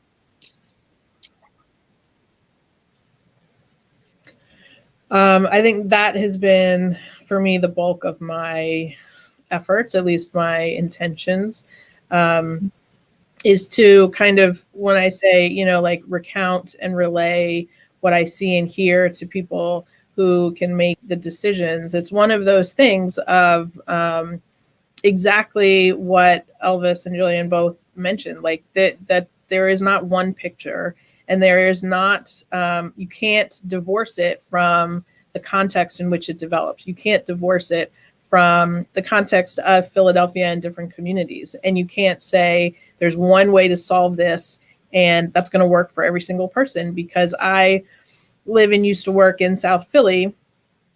That was, like the rate of rise was worse than Kensington for a period of time. But, South Philadelphians would always, and, this is something, Aubrey, you and I have discussed, of the way it's portrayed. And I, in a very crude way, have referred to it as like trauma porn, that it's easy to kind of make it look a certain way so that everybody else is like, oh, look at what happens up there in Kensington, right? But the reality is that what is the overdose crisis in the city of Philadelphia is many more, just in terms of a rate, people dying at home alone. And as an emergency physician, that's really almost everything I think about in the sense of my entire paradigm is, how do you keep people alive first? And then second, like, how do you keep them safe? And it certainly falls in a harm reductionist kind of paradigm, but it makes it, I think, easier to digest, because these are giant issues that overlap on all of the other things that affect our city and our communities as a whole, in terms of the social determinants, in terms of, Elvis says this doesn't just start in Kensington, and it didn't just happen, but it's kind of like this perfect storm of so many things that the Philadelphia community has faced over decades, if not longer. And so I think bringing it into a life or death, and sort of also bringing in the humanity of it through the stories and through people's experiences, makes it a little bit easier to say, okay, for policymakers, it's to try and move them away from, well, they did this to themselves, to look at, we're not helping the same way I could or would in any other kind of medical issue, right?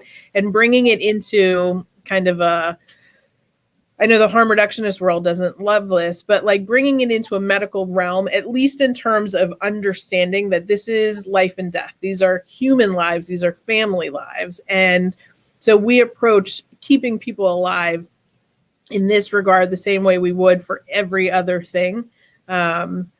Then it's an easier step to take. And I've found anyway. And then, from that, you take more steps. I wish it could be like, look, everybody come to this like central understanding that we all have, that at the end of the day, these are our neighbors, these are our husbands and wives and cousins and brothers and sisters and children and all of the rest. That becomes easy to divorce yourself from if you don't hear or see individual stories, and if you don't see the kind of diversity that we're talking about, and you don't see the fact that these are people we interact with every single day. We just may not know it, right? And they don't necessarily feel safe to come to us or to make it known, which makes it worse.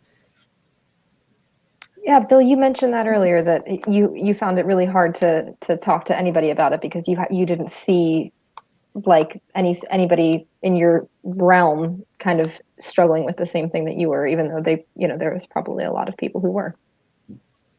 Yeah, I mean, it turns out that statistically, healthcare professionals suffer at a slightly higher risk than the general population. Now, it's reported to be only about a percentage or two more, but I think it's probably a lot higher. It's just that there's underreporting because we're so ashamed. And on top of that, the programs that are out there for healthcare providers are extremely discriminatory, very, very difficult to get through. I was 2.5 years into into a program to have my nursing license restored.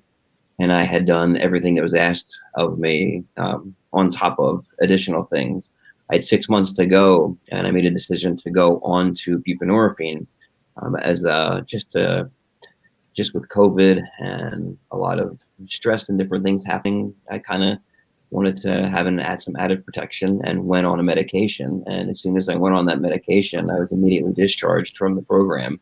And now I'm not permitted to get my nursing license again because I decided to go on the gold standard medication. So there's a ton of misunderstanding and a ton of stigma within the medical community itself around this disorder, which makes it very, very difficult for people when they suffer to ask for help.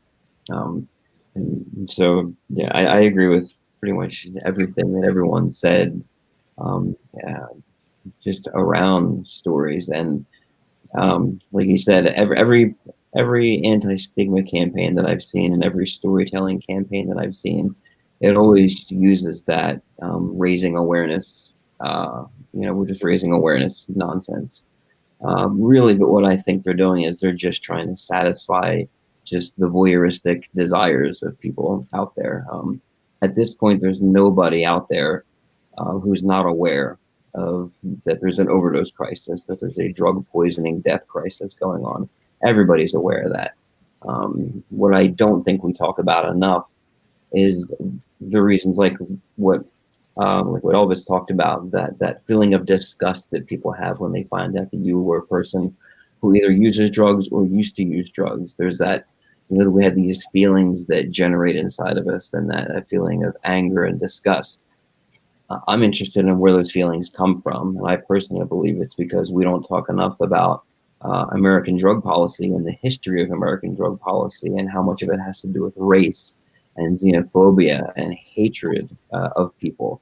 It has nothing to do, if you go back and look at the history of drug policy, I have not found one policy that's been made around drugs that is because of a health reason. It's always because of hatred of one particular group, and it's a way to legalize discrimination against a particular group. So that, coupled with the way that I think media, TV, television, writers have typically told stories about people who use drugs, I think that has subconsciously programmed most people in the world to think a certain way about drug users. And so, when you couple TV and media for probably about the past 40 years on top of 100 plus years of bad policy, that is what creates stigma. And that's the reason that I believe that even though we have these storytelling campaigns, they only can do so much, which is very little. They're heartwarming stories that make us feel good, but we only feel good about those particular small people who are the redeemed. They're the ones who made it out, that they pulled themselves up by their bootstraps and they got their life together and they did it themselves. That's typically how those stories are told. When the reality is most people that suffer with substance use disorders, most people age out and get better without any treatment at all. And most people don't know that. The way that we've historically told stories about drugs is when you hear of someone who is a drug user and you find out that they got better, most people are shocked and they think that they're the lucky ones when they're not, that it's expected that you get better. But I think it's because we are telling the story wrong and we're not telling the right parts of the story. We've got to start talking about history and policy, and because I think they're the reasons that drive why people don't like people who use drugs. Absolutely. I'm going to take some questions from the audience, if you guys are cool with that. Our first question is, considering the high level of stress within the healthcare community, especially given the past year, what are the ways the healthcare community can get ahead of this problem? Or are there leaders in the industry handling the inevitable challenge for the need to numb the overwhelming emotions associated with being on the front lines of this pandemic?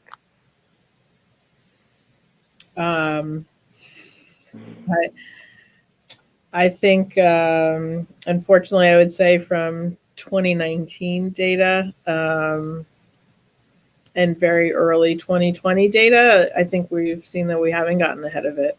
Then, in terms of overdose mortality, it got a little bit better in 2018 and then got worse in 2019. And I think what all of us have feared is in shutdown, we're not seeing or hearing or able to get to so many more people, and all of the stresses that every single one of us feel.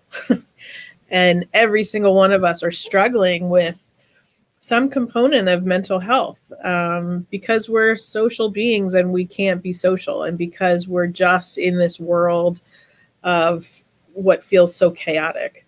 And, I will tell you, I now do more work in the collar counties and more rural. And the access issues, the availability of services, the system and process to get into services is just an impossibility. It is an impossibility. And COVID has made that even worse, because now everybody is obviously afraid of people being asymptomatic and this and that. And it's just, what we make people go through to get help is, in my mind, just inhumane. And in my mind, it's unethical, because again, I know we wouldn't do these kinds of things and have so many like hoops to jump through and barriers and like very kind of judgmental, punitive steps if you just had what is clearly recognized as a straight physical illness.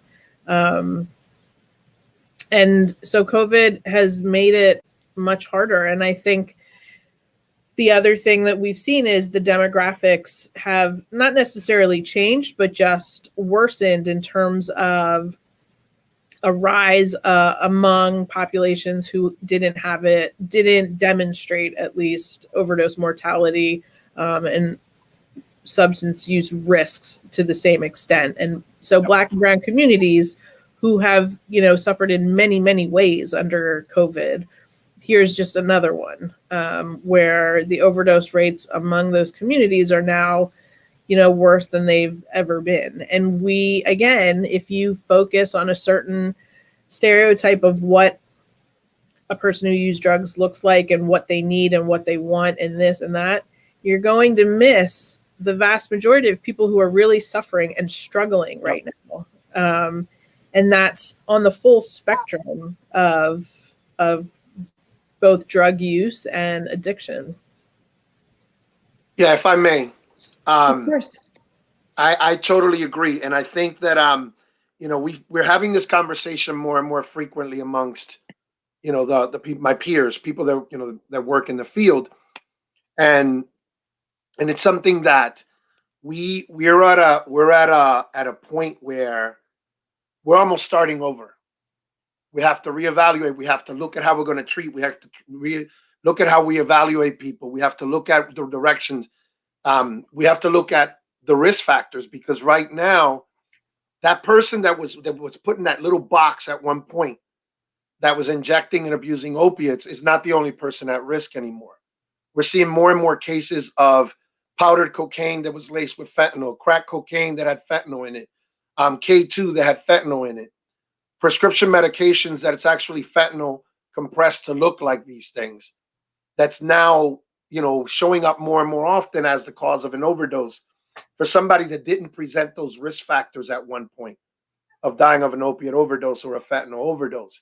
And we have to step back and we have to, even look at how we educate, how we reach out to people. And, it's kind of ironic, because when I started in this field in the 90s, it was because of HIV that I was more doing a lot of harm reduction.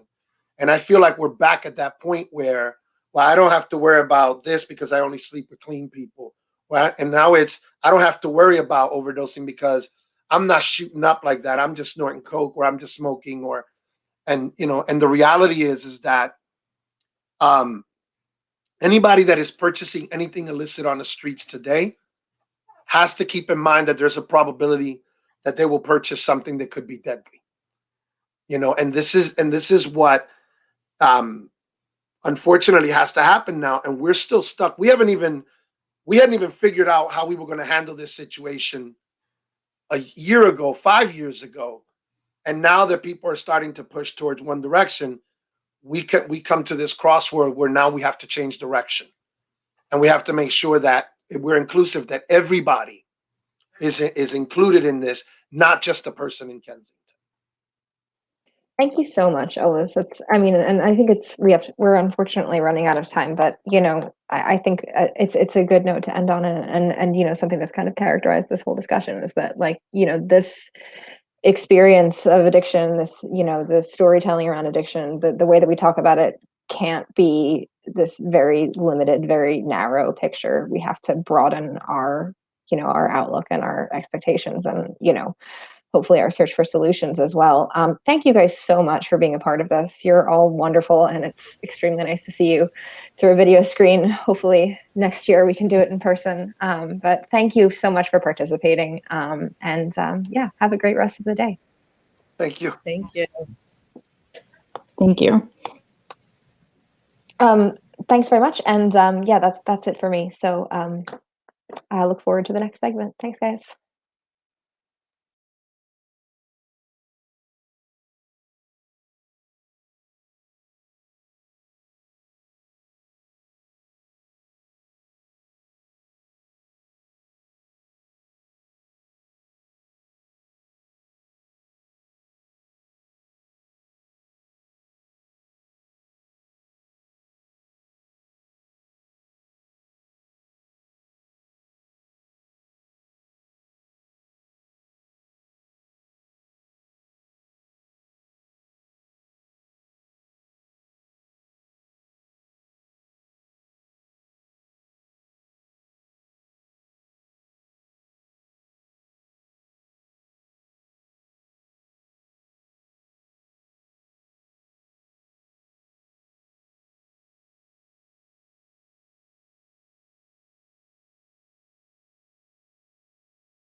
everyone. My name is Kelly O'Shea, and I'm the Deputy Health Editor here at the Inquirer. And today I'm going to be moderating our discussion about making time for creativity.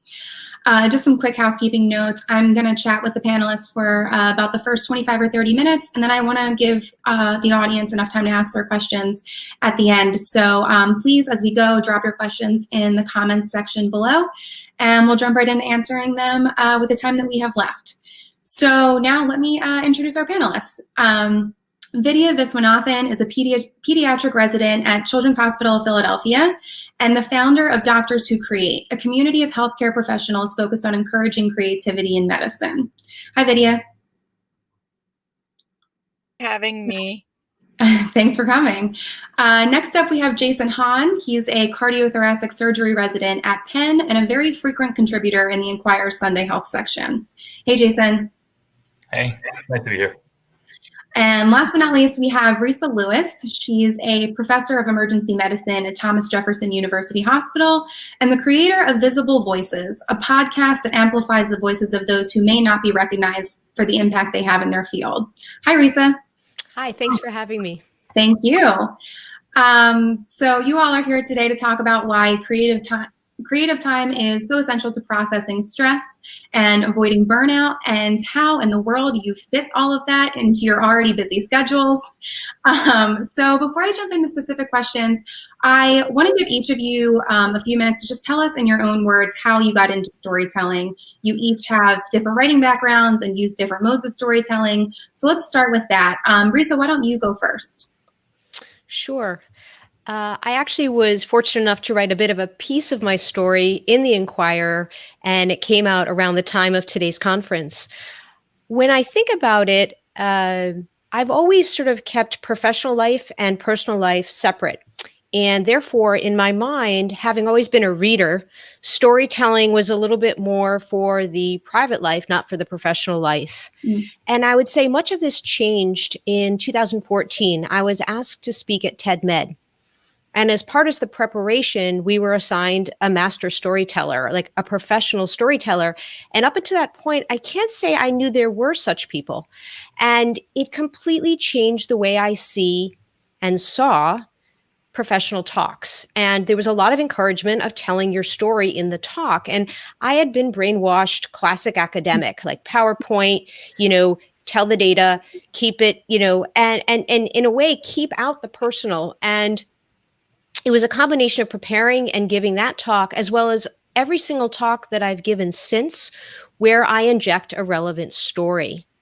And what I can say is I had gotten nice feedback about my presentations, professionalism, fill in the blank, but the feedback that I've gotten since changing the paradigm and including stories, but they have to be real stories. They have to be authentic. They have to be your own in your own voice.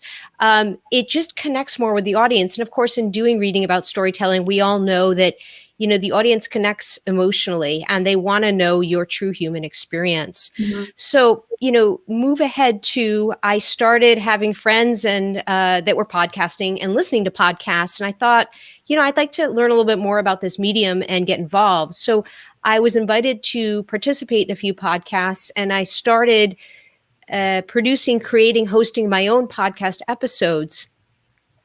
In the setting of COVID-19, I really felt this compulsion to launch this podcast that I had been planning for quite a while, learning about hardware, software, how do you get it onto the web, like all these aspects, what did I want to do myself versus what did I want to have other members of a team do on my behalf. So it was getting those healthcare stories, getting the feeling out of what it's been like to practice and prepare during COVID-19.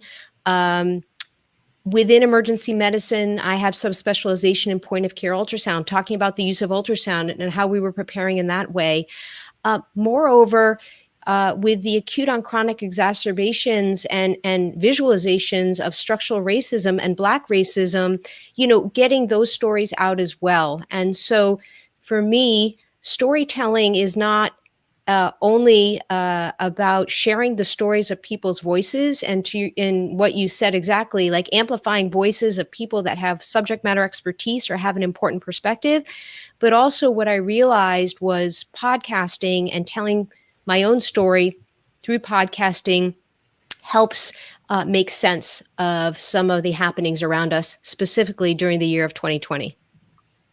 That's great, Risa. Thank you for that background. Jason, why don't you tell us a little bit about how you got into it?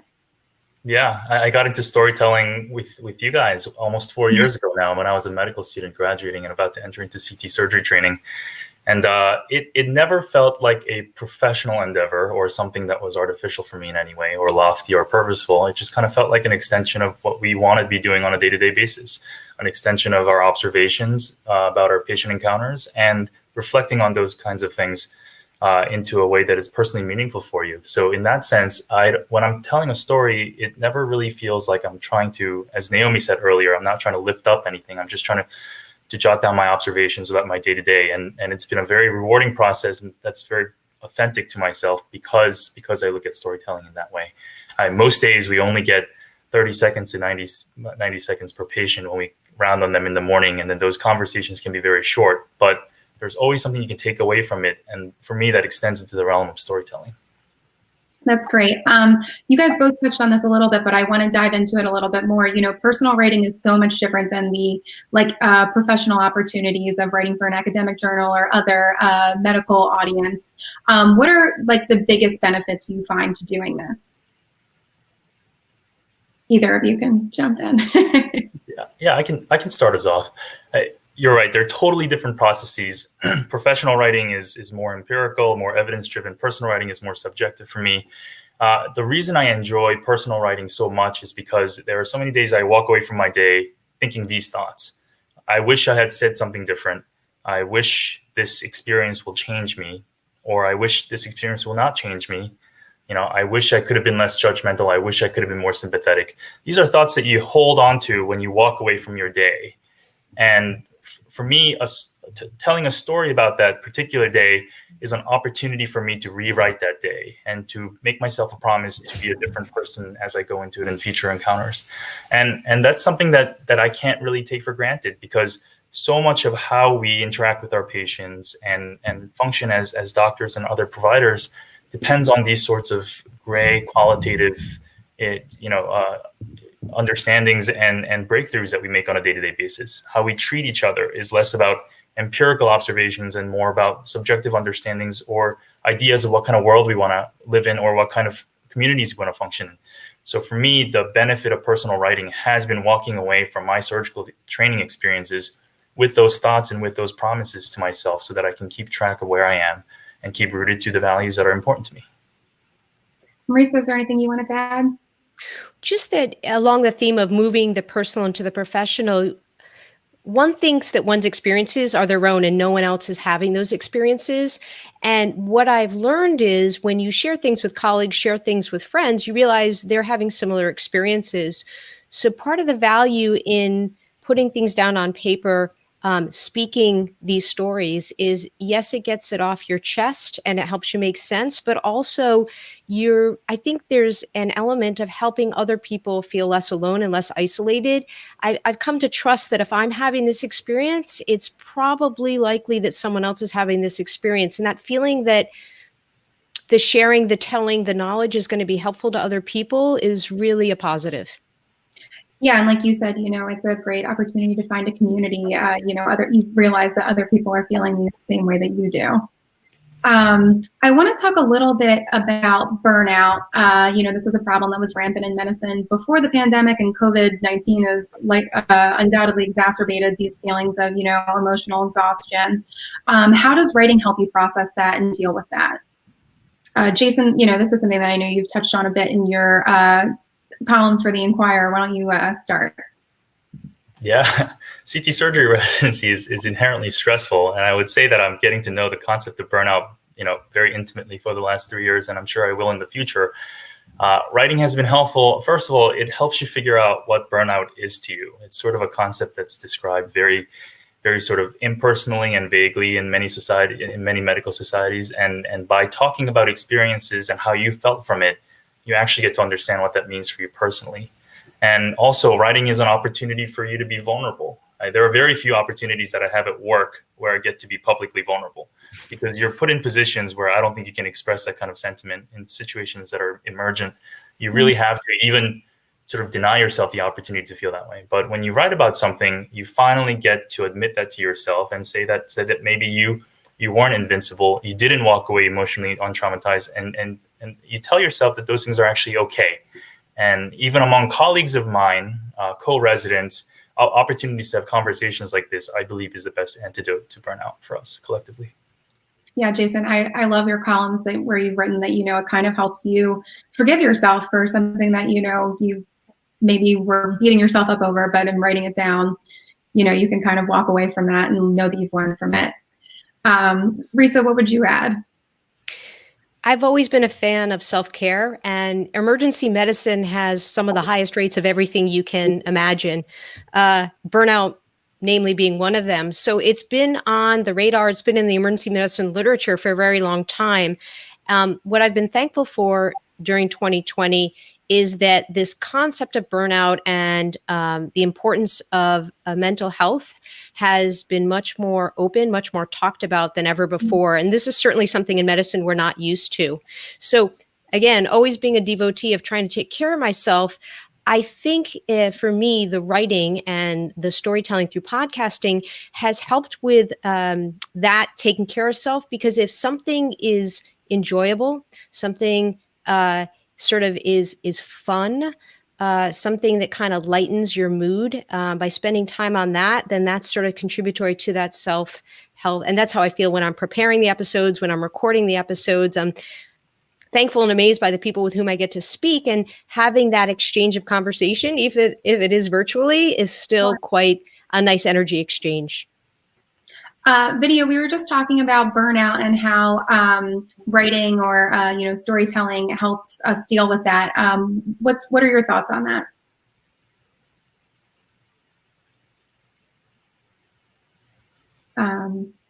Okay, I think I'm going to keep going, and hopefully Video will be able to join us.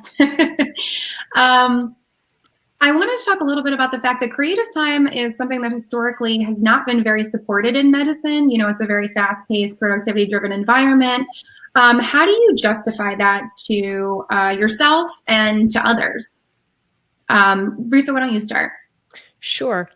When I was going through training, which was now 20 years ago, I can't say that there were a lot of people we knew about who wrote outside of academic medical journals. And there were a few. Again, thankfully, things have changed over time. So now many medical school curricula have narrative medicine or health humanities. So this concept of writing and of processing through stories is not so novel anymore. So it doesn't feel like it's wrong to take time to do this. And again, if you kind of subscribe to this concept that is a part of self-health and self-help and self-health, HEALTH, then, it's sort of a no-brainer. And again, 2020 has been so special that having those rituals that take care of yourself on a regular basis, I think we have to hold on to them. That's great. Jason, what would you add? Yeah, I totally agree. I think the trend is towards acknowledging this aspect as a part of our careers and a part of being a good physician. And the trend may be slow, but I definitely see it moving in that direction. For the time being, you try to navigate that balance as best as you can. I mean, for every personal piece I write, I try to be intentional about writing something within the academic sphere as well. And in fact, you discover as you go along that there's ways of making that very complementary. So sometimes you publish something about something that's very specific or cardiac surgical, and then you realize that that is a message that you can also get out to the public in a way that makes that data and that insight more accessible to them. And in that way, I used to view it as sort of two contrary obligations, but now I view them as a very complementary process. And I do think that down the road, academic institutions are moving in a direction where they're going to start counting these kinds of contributions as something that's part of academia. And I don't know what shape or form that will take, but that's the dream. That would be amazing. Yeah. Well, speaking of making time, I think Vidya had to run off. She's got her brother's wedding, so hopefully she can join us for our next discussion. But following this making time idea, honestly, how do you guys fit this in? Like, I am just in awe, and I'm just wondering, what's do you write on a certain day of the week or devote 20 minutes a day? What really works for you? Risa, why don't you start? Sure.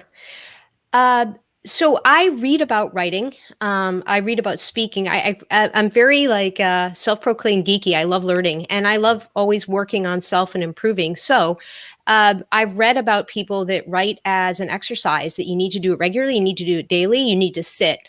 I'm not that kind of writer or that kind of storyteller, and maybe at some point I will be, but as you can imagine, the schedule, being an emergency physician, is very erratic. That being said, we do know when we're on, we do know when we're off, such that you can plan your time for working on writing, working on storytelling. Similar to Jason, I sort of, for every non-pure academic, I'm working on something more pure academic. It's sort of that push me, pull you. And, and there's a podcast guest that's coming on the show this week. I'm going to be interviewing her. Her name is Debbie Millman. And she said, busy is an excuse, meaning we make time for things that are important to us. And so quite honestly, if something is important, if something is part of your vitality, you just do it. That's great. Jason, what is your process there for making time? Yeah. I totally agree. I mean, ideally, I would like to have some sort of a structured, a writer's approach towards this, but because of the nature of my work and schedule, I don't think I'd get to feel very accomplished about myself if I were to do something like that or keep to that.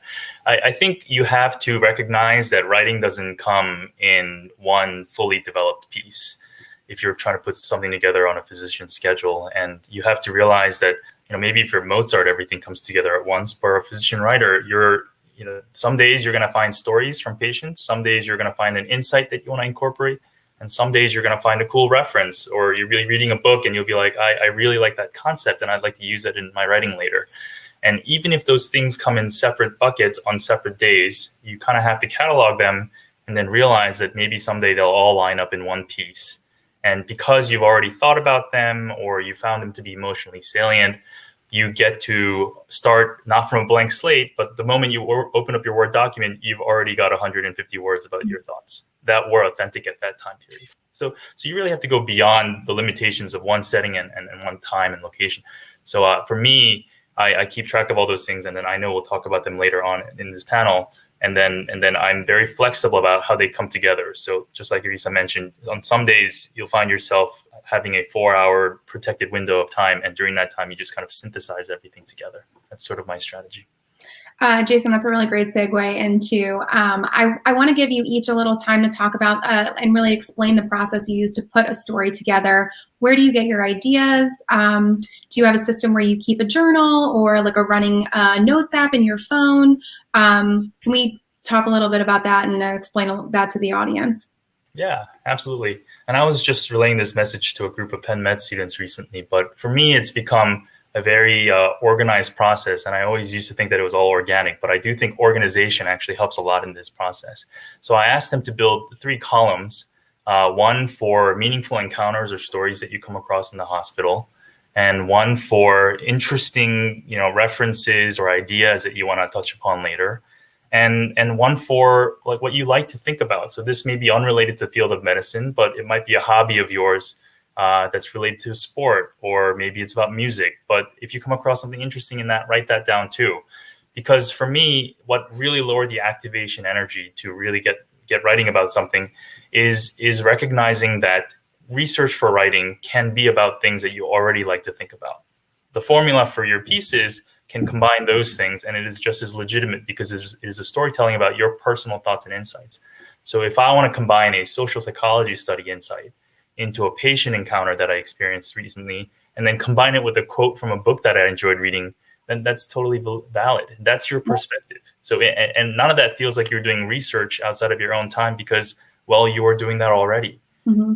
I personally use an organizational tool called Trello because it helps me build very long columns and cards that you can slide them depending on the priority of the item that you think, or you can put due dates on it and etc. Or you can even take a snapshot of the page of the book and then upload it onto the platform directly. So for me, that's very helpful in putting things together. That's super helpful. Is that available online, I assume, Trello? Absolutely. Great. We'll have to check that out. Risa, tell us a little bit more about your process. So I would say my process is a little less organized, although I do identify as an organized person.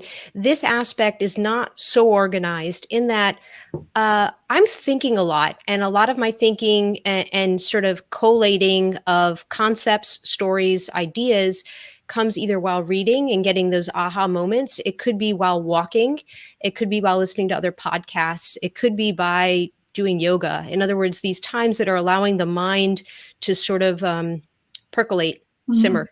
And once I have a concept of something that I want to share, usually if something has stayed with me over time, then that says to me it's important to write about or to speak about or to have a podcast episode about. And again, going back to the,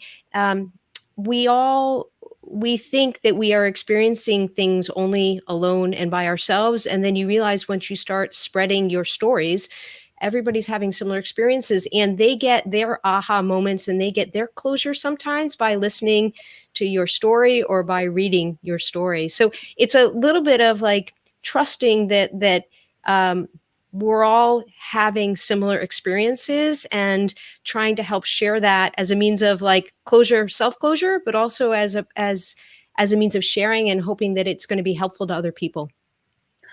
I want to talk, Risa, you touched on this a little bit earlier, but do either of you have any advice for crossing that initial hurdle of just getting started? You know, sometimes that's just like the biggest roadblock there. How do you push on? I don't mind starting. So, I mean, we all went to high school, we all went to college, and in general, we took more than just medical classes or science classes or engineering classes or, you know, fill in the blank. I chose math and sciences, but we all had well-rounded educations. And so we all have these abilities. It is true. The hardest part is making yourself sit down and start. Jason said something that reminded me about ritual and patterns. There are days that I know I have a chunk of time to write, but I cannot get myself to sit down and write. So there's something called the Pomodoro effect, and it's the little, you know, timer that we put on our stovetops. So I'll set my timer for 25 minutes, and I say to myself, and there was, I think, a question in the chat, you cannot check your phone, you cannot go on email, turn down everything, you have to write for 25 minutes. And it is amazing. 25 minutes is not a lot of time. If you do 10, 25-minute slots, you get a lot done. Yeah. But back to your question, I do believe anybody can do it. And anybody that doubts it, I think it's one of those, like, you just have to start. And it seems like much more of a mountain than it is. Mm-hmm. Jason, how about you? Yeah, I think the last part that you said is particularly resonated with me because I think oftentimes when we're approaching something, half the hurdle is real, but half the hurdle is just false anticipation. And a lot of that fear, whether it be about whether you are someone who's capable of producing something like this or whether you think it'll be poorly received by your colleagues or judged in some way, all those things, some parts are valid, but a lot of that it is a lot of that is something that you are placing upon yourself. And you can keep on testing what's true and what's not by making efforts to share something, maybe not at a lofty scale, but something as simple as a paragraph that you wrote or something. Maybe it's a short story that you want to share with somebody or a poem that you want to talk to about somebody. Mm-hmm. Those things keep on breaking down those anticipatory fears. And you don't necessarily have to put together an impressive 1,500 word piece to start at that level. For me, like some of the earliest things that I wrote during medical school were Facebook posts. And then I realized that I enjoyed writing those kinds of things. And I told myself one day, why can't I make this a little bit longer? Yeah. So I wouldn't set specific structured, goals of what you consider to be writing. I would just do something that you enjoy and then get it out there and see what people react to it. Yeah. And I mean, I think a lot of people would be surprised. Jason, a lot of the stories that you write for us are like 600 words, which, is not a manuscript or a big book, and it's succinct, and that's all you really need sometimes to tell a great story. So I want to talk a little bit too about, you both have, through podcasting or writing, been able to share a number of stories. What's the kind of response that you've received to your work? Have you heard from patients or colleagues coming up to you saying, hey, I saw that. I just want to talk a little bit about the reception. Rita, why don't you start?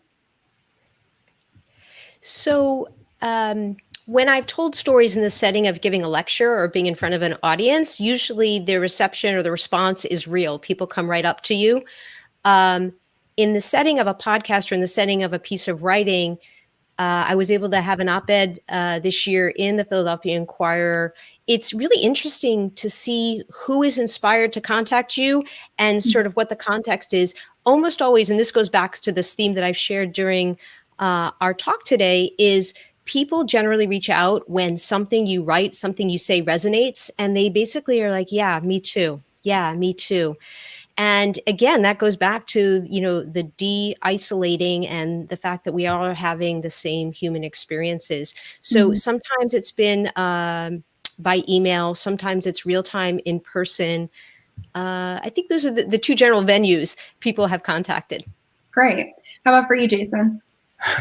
It's funny, but I'd say by and large, the most frequent way of being contacted or alerted about the fact that someone read it is usually a colleague of mine who say that their mom or dad sent them an article that they read online and they thought it would relate it to their children's work. But really, a lot of the comments that I get are from colleagues or patients who say that they feel the distance between physicians and the patients has become closer because of having the perspective of someone in this position. And I think those are the comments that also mean the most to me, because you're not really necessarily trying to measure, how the percentage of something that's changed by writing something. You're just really trying to make someone feel like they understand you better and to show them that you're making an effort to understand them better. And I think those kinds of comments are what I value the most. Yeah, being able to bridge that gap is very valuable. Yeah. We touched on this a little bit with kind of just starting, but what is the biggest piece of advice that either of you have for anyone who's interested in launching anything creative, whether it's a podcast or a column or anything like that? What's something that you really need them to know? I don't mind starting. Number one, read about the topic. Number two, one of the things that really I would say escalated my writing was I attended a workshop called the Op-Ed Project. And it really helped provide a structure and a form to writing.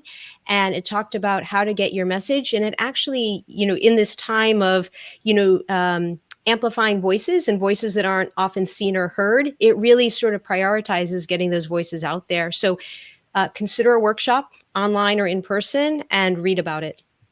Great. How about you, Jason?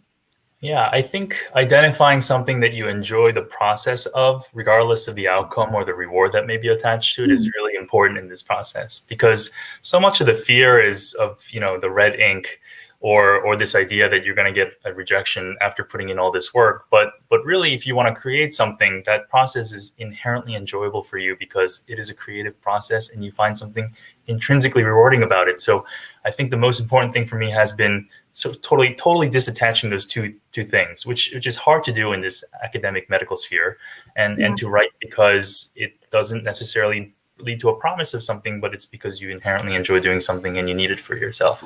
And I think if you make that organic in that sense, then it becomes a much simpler process because you don't fear all those things anymore. That's a great way to look at it. So I'm going to jump over to questions in a minute, but I just have one more question for you two. Given all that's happened this year, we're talking about coronavirus and civil unrest and a super polarizing presidential election. What do you find? Do you think storytelling is more important now than ever?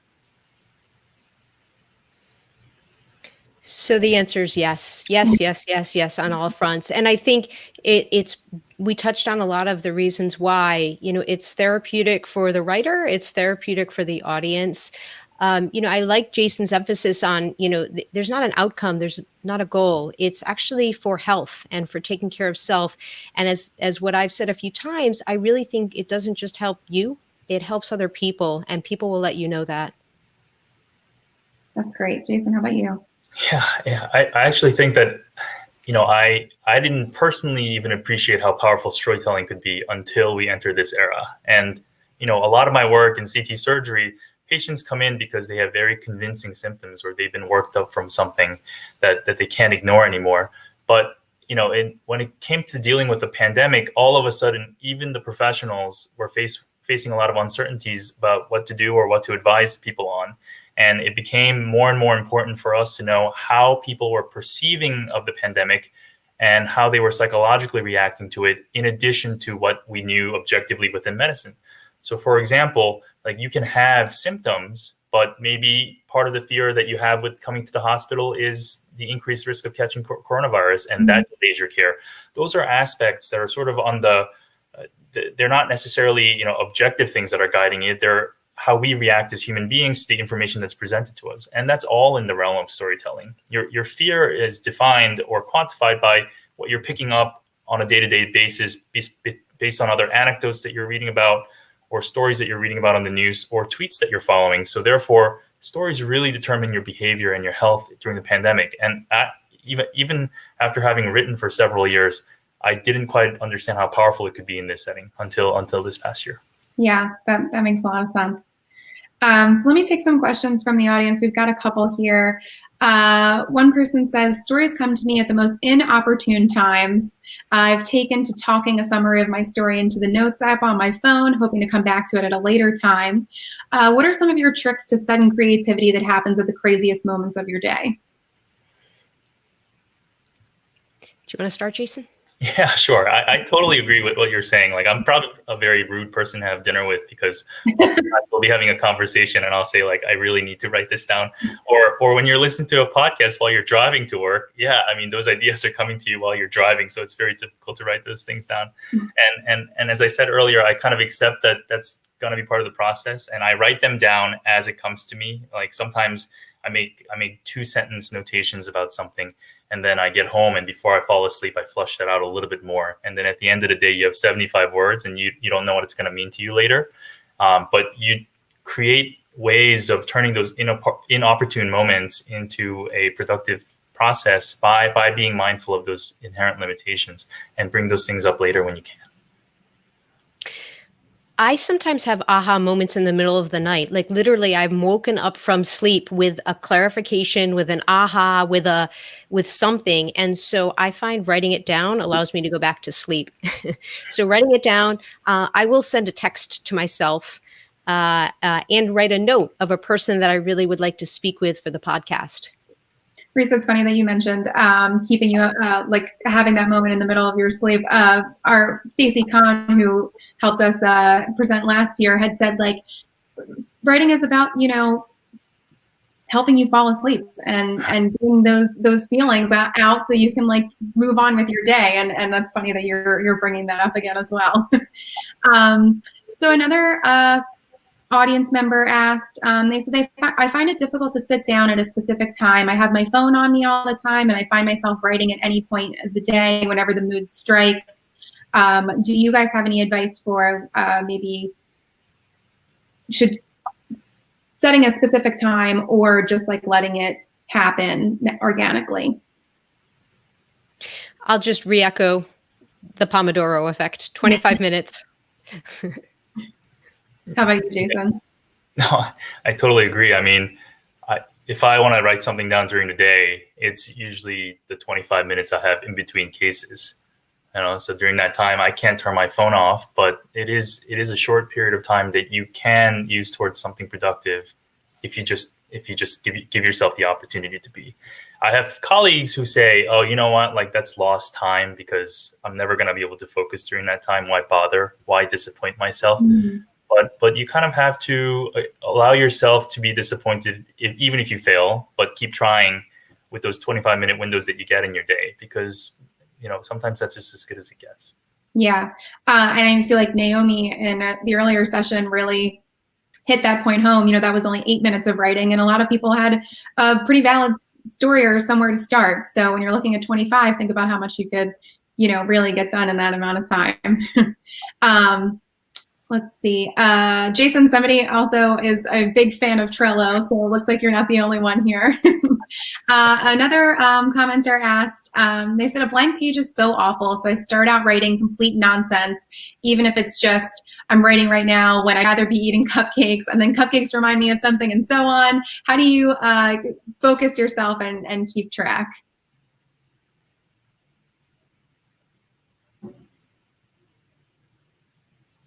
Do you want to go, Jason? Oh yeah, sure. Yeah. A blank page is a very miserable feeling. I totally agree. There's probably at least 10 to 15 minutes before I can put my first word down if I really truly start with a blank page, which is why even if I get an idea in the middle of the night, I don't open my laptop and open up a Word document. I go to something that's even more accessible. Like I honestly think that you can send emails to yourself and keep replying to yourself as you build sentences on top of each other. Like whatever makes it more accessible for you to get those thoughts down. And maybe if you're writing an email to yourself, maybe it doesn't feel as awkward for you to be starting with a blank page. And later on, when you're ready to hone it, you just take all that content copied into a Word document and then just clean it. I think sometimes revising yourself feels much easier as a task to tackle, both emotionally and time-wise, than to start writing something from fresh. So that's how I do it. And whatever things that help me avoid that blank page sensation, by writing emails to myself, by writing notes on Trello, that's how I try to minimize that. Yeah, or as Risa said, just sending yourself a text message. Risa, did you want to add anything there as well? I really like that suggestion and that sort of understanding about no one likes the blank page. And I would just add to that concept of no judgment, not being attached to the outcome, but, sort of just committing yourself to the process. Mm-hmm. Someone else said, I find the details of a patient's story is what pulls at my heartstrings and calls me to share it. How do either of you approach making a story specific and relatable about a patient encounter without violating HIPAA? I have to say that I struggle with this, and I think it's really important because I do respect the privacy of the patient. So a few approaches I've had. Number one, I may allow time to pass before I write about the story, share the story. I almost always change some sort of detail that doesn't violate the integrity and the meaning of the story, but really does make it the patient and the scenario not identifiable. I have also written something and ran it by people that I trust that are sort of in that HIPAA safe space to make sure that it reads okay and it doesn't identify someone. How about you? No, absolutely. I mean, as much as I try to navigate this process myself and agonize over it, I do find it very helpful to pass it by somebody who has expertise in this area, both within the institution and outside of it.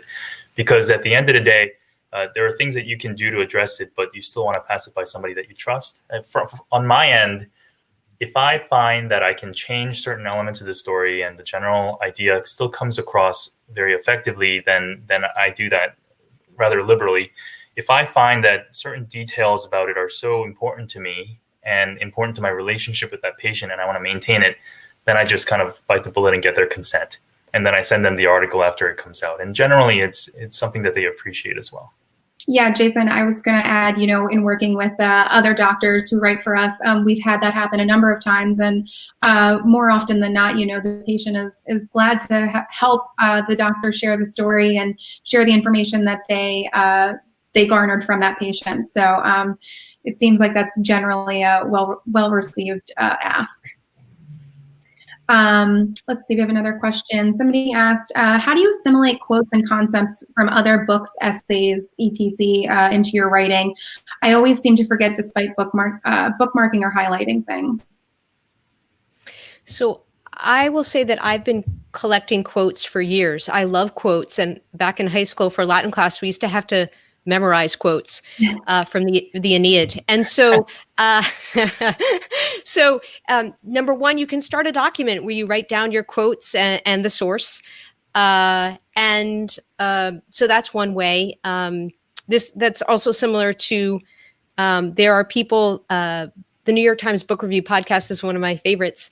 And the host says that she's been keeping a list of all the books she's ever read. So keeping lists, you can keep them in the cloud, you can keep it on your phone, but that's a good way to keep track because otherwise it's, right when you need it, you can't pull it. Mm-hmm.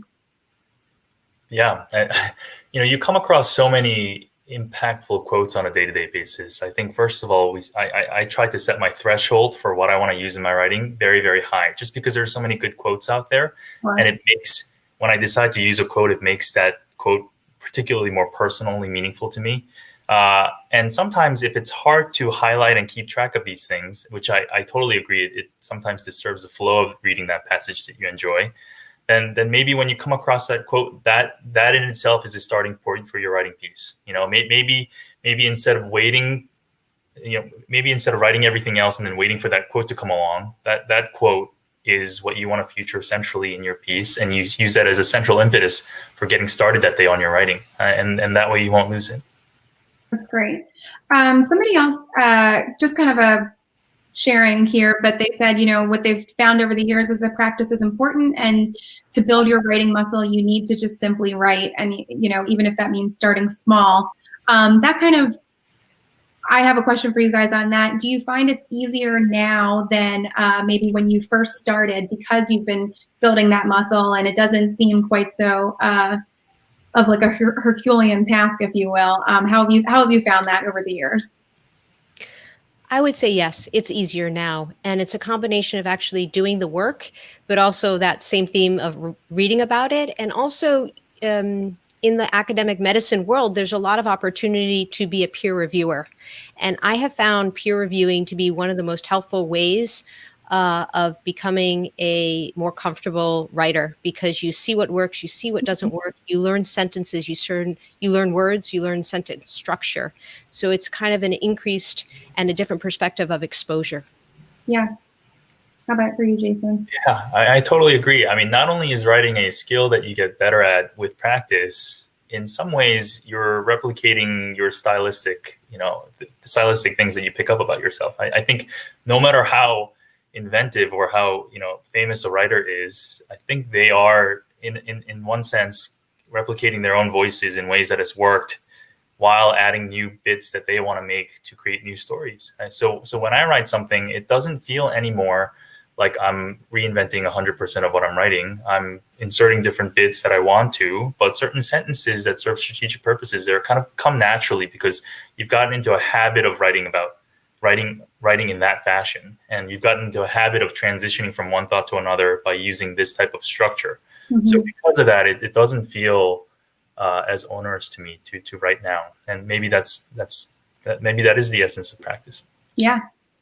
I was wondering if either of you could share some advice on writing for a broader audience. For you two, it might be people outside of the academic field, but also for patients, it might be someone outside their community. Do you have any tips for, sharing a story with someone who's not in your community?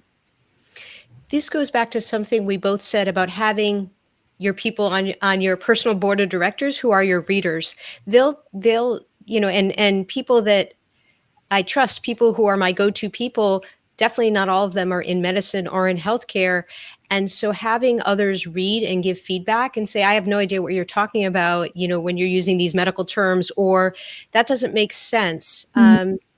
I think also, again, this goes back into the, when you have the opportunity to edit. A friend of mine is a fiction writer, and he is trying to create a very gory scene, and he had me read those pieces to see if it was medically accurate. Mm-hmm. So sort of that it's a flipped thing, but I think the more opportunity, so share it with people, and also offer to people that are writers to read their pieces. And it's that peer review editing process that I think makes it better. So if you want to get started, you want to get it out to an audience that's not in your field, tap friends, tap colleagues, or there are sort of general spaces like Medium is sort of a place that you can post blog pieces. There are a lot of free online blog spaces where you can post things. Yeah, from my end, I totally agree with everything that's just been said. And I also think that because our lens that's used to determine what's worth writing about in the medical academic sphere and in the broader sphere are totally different things. You really need to question your thoughts about what is worth writing about and what may be interesting to an audience. And don't stop yourself at a premature stage because you think that everyone in the sphere of medicine will think that it's not worth writing about. The things that, I could write about a heart attack to a broader community that cardiac surgeons wouldn't find very interesting, but could be very impactful to the way that the community processes it. So all those assumptions that you built over the years, like really intentionally question them, and then have conversations with other people and ask, is this something that you may be interested in finding or reading about? That's great. So we are almost out of time. Is there any other parting advice or lessons that either of you need to get off your chest? I would just say that trust yourself and trust in your abilities. And really, this is something that anybody can engage upon.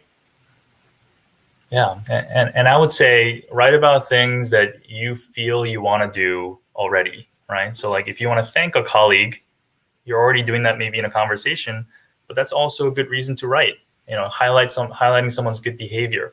If you want to acknowledge a patient or apologize to a patient, that's also another reason why you can build a piece of that as well. So it doesn't have to be a separate activity from what you do on a day-to-day basis. Right. I think by doing something like that, it feels a lot more natural, and it helps you heal from that process, or also take that process and engrave it in your heart better as well going forward.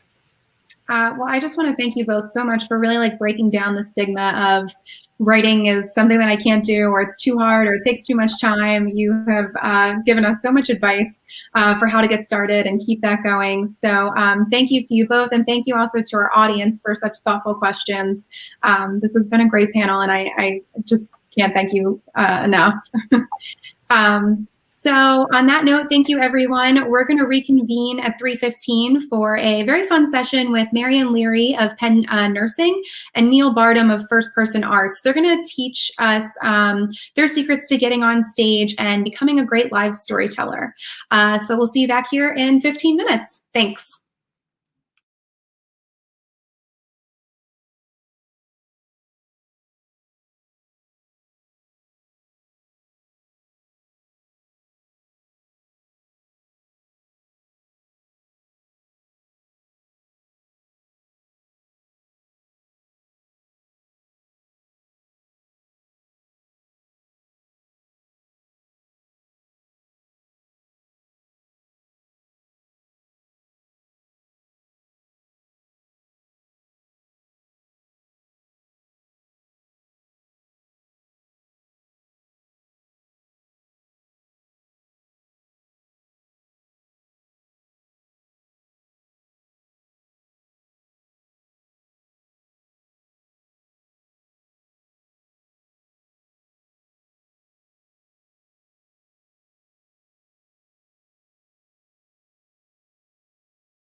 We will never know how many friends and family didn't get COVID-19 because we followed safeguards. We'll never know that number.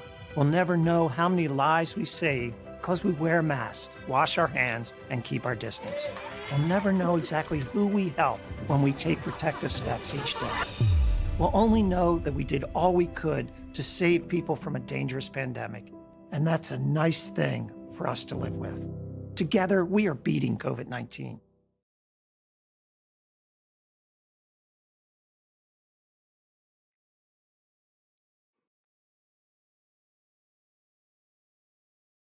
Hi, everyone.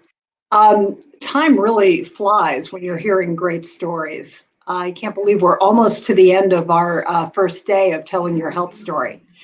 Our next guests, as I said at the beginning of our sessions today, we learned a lot from last year about how we could make this year even better. And this next panel is a direct result. So anyway, one of the things that we learned is that it is critical to get more voices of nurses. And so, as if it were almost providential, right after our program ended, I got an invitation for an amazing event at the Penn School of Nursing. And this is a nursing story slam. And I thought, oh my God, this is it, nurses' stories. I love this. So sure enough, I went, and it was a really fabulous event. So today, we have two of the two people who brought that event to life.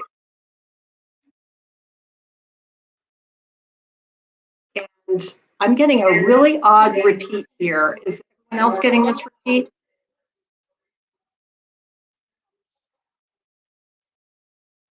Okay. Oh, I'm being told to keep going. I'm sorry. Anyway, technology, it's always fun. So anyway, the Penn Nursing Slam was so fabulous. And the two people who really brought it to life, I know there were others, but we have two of them here today, so we're going to focus on them, are our next two presenters. So Marion Leary, who has a master's in nursing and public health from Penn. Hi, Marion, how are you? Good, how are you? Thanks for having us. Marion is the Director of Innovation at Penn Nursing. And she teaches an innovation in health, foundations of design thinking, and she is also the co-course director for the Penn Nursing Research Residency Program. And most fascinatingly, she was named Geek of the Year a few years ago. So I'm in awe as always. So Marion knows the value of stories in nursing, and her partner here in presenting is Neil Barden. And Neil is the Director of Applied Storytelling at First Person Arts. Hey, Neil, how's it going? Hey, I'm well, Charlotte. How are you? And Neil's got an amazing background as well. He earned his PhD in brain and cognitive sciences at the University of Rochester and researched psycholinguistics in the Netherlands.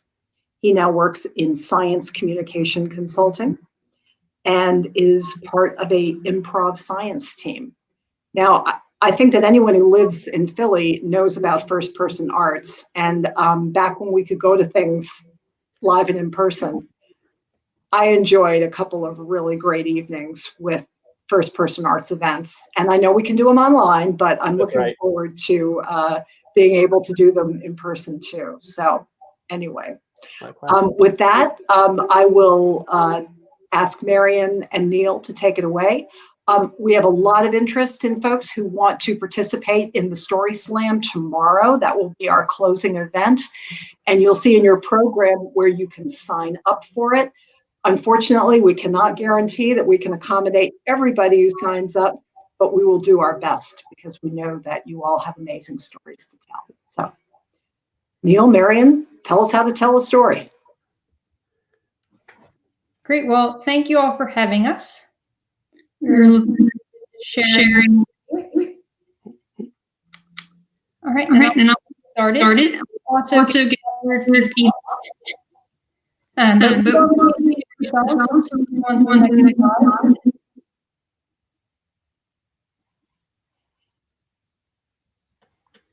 I just want to know we're coming from like to explain we're glad of Lenape.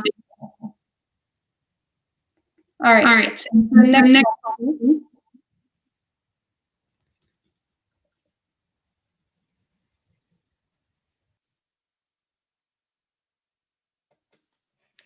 Folks, if you can just hold for one moment while we're working some of the audio concerns.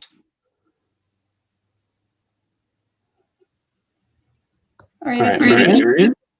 Go to the next slide.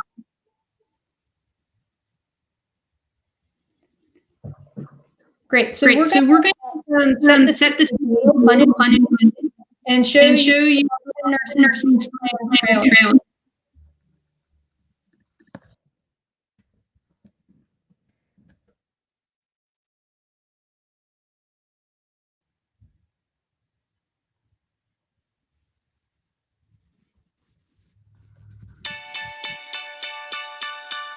Crafting stories to be shared and creating a community to share them with, that's really important.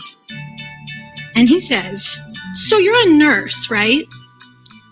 Some of the most interesting conversations come from that opener. All I can say is, wow, the stories were amazing. Nobody has better stories than nurses. I mean, I can tell stories for hours. We all have stories. We're able to relate to other people because of those experiences. You guys have been in ERs before, right? I could see you. Hearing everybody else's story and to put that humanity back into nursing was a really great experience.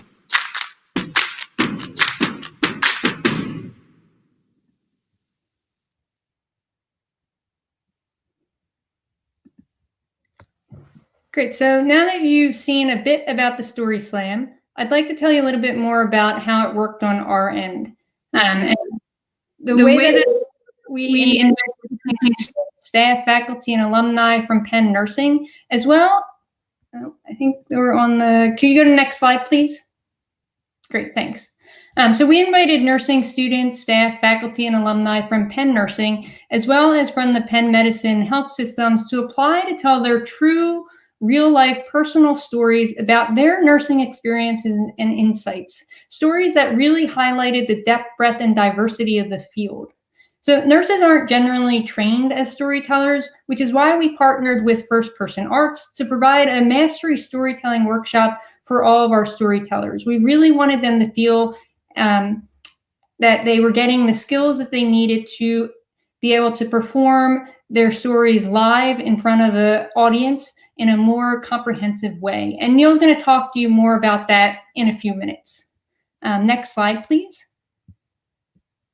So the Penn Nursing Story Slam took place over the past 2 years in 2019 and 2020, thanks to funding from the Sachs Program for Arts Innovation, one of our Penn Nursing Board of Overseers, Sandy Sandberg, and her husband, Joe Sandberg, and the Robert Wood Johnson Foundation. And over those past 2 years, these events were free and open to the public and held on Penn's campus.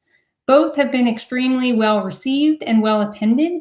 And interestingly, we had 24 submissions from those Penn nursing students, faculty, staff, and alumni each year. And we select 10 storytellers to perform at these events.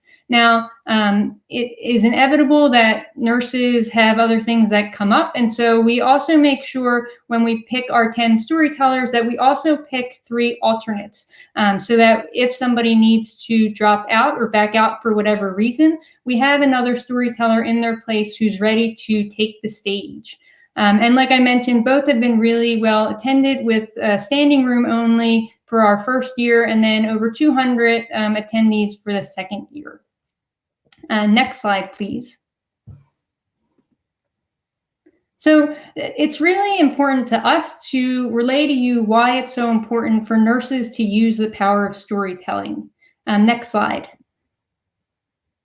And so, as clinicians, researchers, educators, public health practitioners, policymakers, and more, nurses need to use their expertise and voices to bring about change. And at no other time in our recent history has this been truer than during the current pandemics of the COVID-19 pandemic, racial injustice, and health inequity. As nurses, we have a critical role to play in how the media, policymakers, and the public think about health and public health policy. And our stories are the best ways to highlight our experience and share the breadth and depth and knowledge of our work. We can connect the dots to bigger social issues through our stories because as nurses, we not just practice in the hospital setting, but in all the places where people live, work, and play. And really, as I like to say, who has better stories than nurses? Next slide. Additionally, storytelling allows us to amplify the influence and relevance of the field of nursing science. So once again, nurses have been voted the most trusted profession for the 18th year in a row, which means it is critical for nurses to use and grow our voices as health and healthcare experts and providing relevant and accurate health and science communication information, while debunking fake news and misinformation. And storytelling allows us to do just that. Next slide, please. And so now Neil's going to talk to you about how we prepare nurses as storytellers. Thanks, Marian. So at a high level of just how are we putting together a Story Slam event, I'll give you some guidelines here and then go into some specifics about the Penn nursing experience. The first step is pick a theme or a topic that has some interest, some resonance with your organization or community. I should say I'm going to speak pretty generally here because I recognize people are coming to this conference from a lot of different angles and industries. So apply things where you need to. So for the Penn Nursing Slams, as you saw, we had big themes like innovation and courage, and received a wide breadth of story ideas from that. Over at First Person Arts, when we're putting together slams that are more entertainment focused, we'll use phrases that say have several meanings to them, or experiences that speak to a lot of different things like back to school or close encounters, things like that. The next step is to determine your storytellers and how you're choosing them. In the Penn Nursing Slams, as you saw, we had applications that came in and then we selected some. First Person Arts is more of an open mic style. But if you are curating, give some thought as to what voices, identities, and experiences you're looking to highlight. Maybe you're looking for people with different geographic backgrounds or different academic interests. And Marian acknowledged the idea of having some backups, which seems wise. The next step is to figure out if you have any judging or prizes or constraints. This may determine participation levels for some people. We've done Penn Nursing Slams with prizes and some without, and some with judges and some without. We've recognized also that some people just want to share their stories. They're not in it for prize money or particular glory other than the simple act of being on stage and sharing. In terms of constraints, are you looking for people to fit a particular length of time? That has some very logistical implications. Prepare the storytellers. I'm going to talk more on the next slide about that. But your storytellers might need some one-on-one coaching or a group workshop, which is the sort of thing First Person Arts provides to groups. That's where I come in. But maybe you want to do something that's more like a pop-up event. It's like something at a conference, let's say, and just have whoever is in the room show up. That's also very valid. You also want to invite people, of course. Penn Nursing has been used as an outreach event for the broad public audience. It's also educational for students, and it builds community among the storytellers. The last point is just, obviously, it's going to be fun. No matter what, it will be memorable. I've seen dozens, if not hundreds, of storytelling events in my day, and they're always full of impact and full of connections. People want to share. People want to listen. That's why we're here today, and that's why you're going to have people at your event. That's just what people are wired for, whatever your format looks like. Next slide, please. Great. So these are some photos that Marion shared of one of our workshops. Our selected storytellers joined me for a day of some lecture, exercise, conversations, and feedback experiences. It also got them to know each other so that they were more comfortable on stage following each other and start preparing their actual storytelling skills beyond what they pitched us. And this also helped Marion and me shape the order of the show, different topics, different weights and emotions. The curation process wasn't perfectly straightforward, but we had a lot of latitude due to the range of what storytellers brought us. Next slide, please. All right, so we're going to see a clip from one of our 2020 stories told by Kate Hanselman. This is available on the Penn Nursing website, and you should be able to get a link to it later in the day in your inboxes, or rather this weekend. Let's watch just a couple minutes of Kate.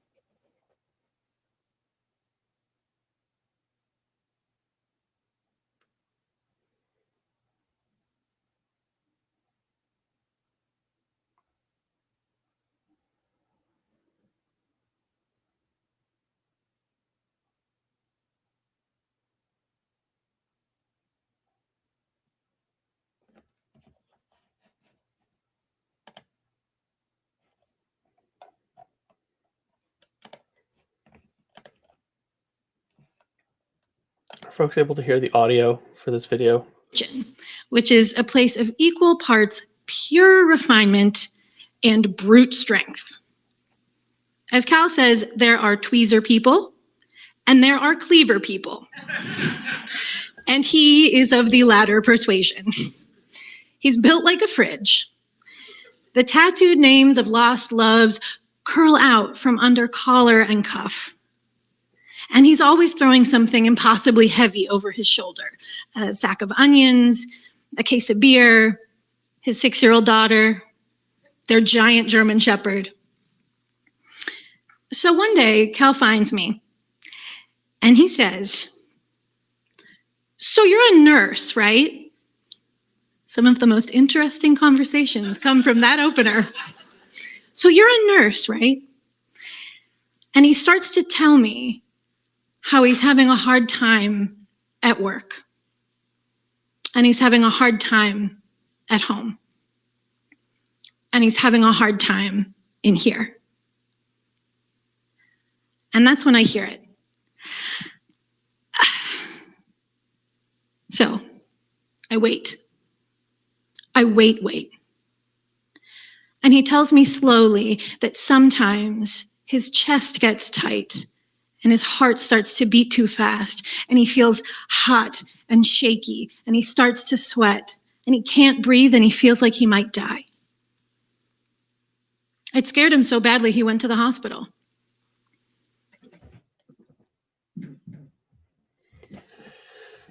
What happened next? Well, you'll have to watch the rest of that video. Like I said, it's on the Penn Nursing site, along with a number of other videos from our Story Slams, and you'll see a little interview with Kate as well, talking about this experience of putting the story together. So we're going to move on to exercises. And the first thing that we do is just some brainstorming. We'll keep this really simple for now. And like I said, I'm aware that people are coming in from different industries. I've crossed industries myself several times over. So here are some ways for you to start thinking about a story to work on for perhaps sharing at tomorrow's Story Slam.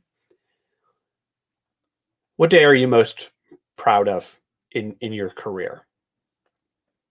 Or least proud, for that matter? When have you been scared of what comes next? I think that's one that works for providers as well as patients, families of patients, probably everybody in some way, and particularly in the health world. What's a time that you said, this that I'm experiencing is going to change everything? If these aren't quite hitting for you, it's all right. Think of some big days that you'll never forget. How do those come about? What did they mean for you? Just start writing a bunch of keywords down. I use a separate notebook for tracking story ideas. I know earlier we were talking about like Trello and other kind of methods. For the next couple minutes, even a scrap paper will start you off just fine. So we'll give you 5 minutes. Just start dumping ideas on paper, and you don't have to write full sentences, just words, words, words. We'll check back in at 3:40.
All right. I hope that was a productive little brainstorm for everybody. If you are willing, would you share a couple keywords that you came up with in the comment section? Maybe I'll read some of those out. Next slide, please. I'll use some of those to kind of jump off for the elements slide. Great. And let's see here. So yeah, I could talk for an hour just about what makes up a story, what good things make up a story, but I'm going to keep it pretty simple for the sake of today's time. The story has a beginning, a middle, and an end. Some people forget this and they think they're telling a story, and really it's just a bit of a beginning and a middle, and there's not any resolution. It really helps to have some ending that ties things together. So think of it this way. Where do you start out as a person? You're telling your own story. Where does all this take place in terms of your larger personal story? Is this 5 years ago and you're in a different role? Maybe it's last week and you're living in the middle of it and hoping to see the end tomorrow. The beginning can be all sorts of things. And you can really just give yourself a fair amount of notes about that. Next point is a story is not a story without some conflict, some challenges along the way. Are these interpersonal? Do you battle your own past and bad habits? Maybe it's an unknown combatant fighting you, or the invisible search for answers. List a few of these challenges and choose some that you're going to add some details to. Make the ones that you choose to share the most intriguing, or the ones that connect the most with each other in terms of cause and effect. Critically, what of these is the biggest challenge? What makes the climax of the story? Sometimes I think of this in terms of video games, right? Like there's a big boss at the final level, and after that, the story ends. How do you come back from this journey that you've been on? Are you suffering? Are you triumphant? Are you grateful? Do you have a brand new perspective on the role that you started out in? Maybe there's just a glow of relief that you enjoyed with some of your colleagues. And the last thing to consider, maybe this is explicit and you want to actually spell this out. Maybe it's clear from what's been going on, but what is something that has changed inside of you? How have you grown? It's got to be something that you can use as like a pitch to the story slams that we're talking about at Penn Nursing, or a summary that you can tell other people. I think about things like how I learned to get through an MRI of my head and neck, my first day as a supervisor and thus as a mentor. You're going to want to lay these out. You might be able to play around with the ordering of them depending on your story and what's coming through. We have one suggestion in the comments. When I brought my son home, it was Christmas Day. So biblical and so perfectly right on time. I thought I'll never be the same again. The world is new, and I'll forever think of all moments as before miles and after miles, for miles and miles of all the life I have left. First of all, this is a lovely short story. Some keywords that I want to pull out of this is before miles and after miles. Using that as a framework will get things going. Christmas Day. We can actually move on to the next slide, and I'll use this here. Christmas Day. Okay, that nails it in the calendar. Is it Christmas in Florida? Is it Christmas in Seattle? What does Christmas Day look like for you and your family and the people around you? We're going to take 10 minutes now. Don't try to get everything down in the next 10 minutes, but write a sentence or two for each of those questions that I had on the past slide. So start putting those together, and if you've got spare time after those, add some connective tissue. Like I said, spend a bit of time on those challenges that you're facing. You should also point out, I ask, how do you summarize this? This is a little bit like that pitch, but maybe a little deeper. So you could have a couple different summaries that you're considering for honestly the same story. So something like, I suffered a brain injury due to a softball game and it changed how I see myself. That can be the same story as, my partner helped me recover from surgery, which strengthened our relationship. Maybe it's the same events, but the angling that you take changes. So just consider different sorts of summaries that you would use. We're going to take 10 minutes here, which is going to be just right. And we'll put that time on the clock. We'll see you at 3:55. And feel free to put in extra questions and comments. In the comments, I can respond to some of those verbally for folks who are listening in while they're writing. And we can also have you start just typing some of your sentences out into the comments now. We'd love to see those if you feel ready to share them. Yeah, see you back in 10 minutes.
All right, next slide, please.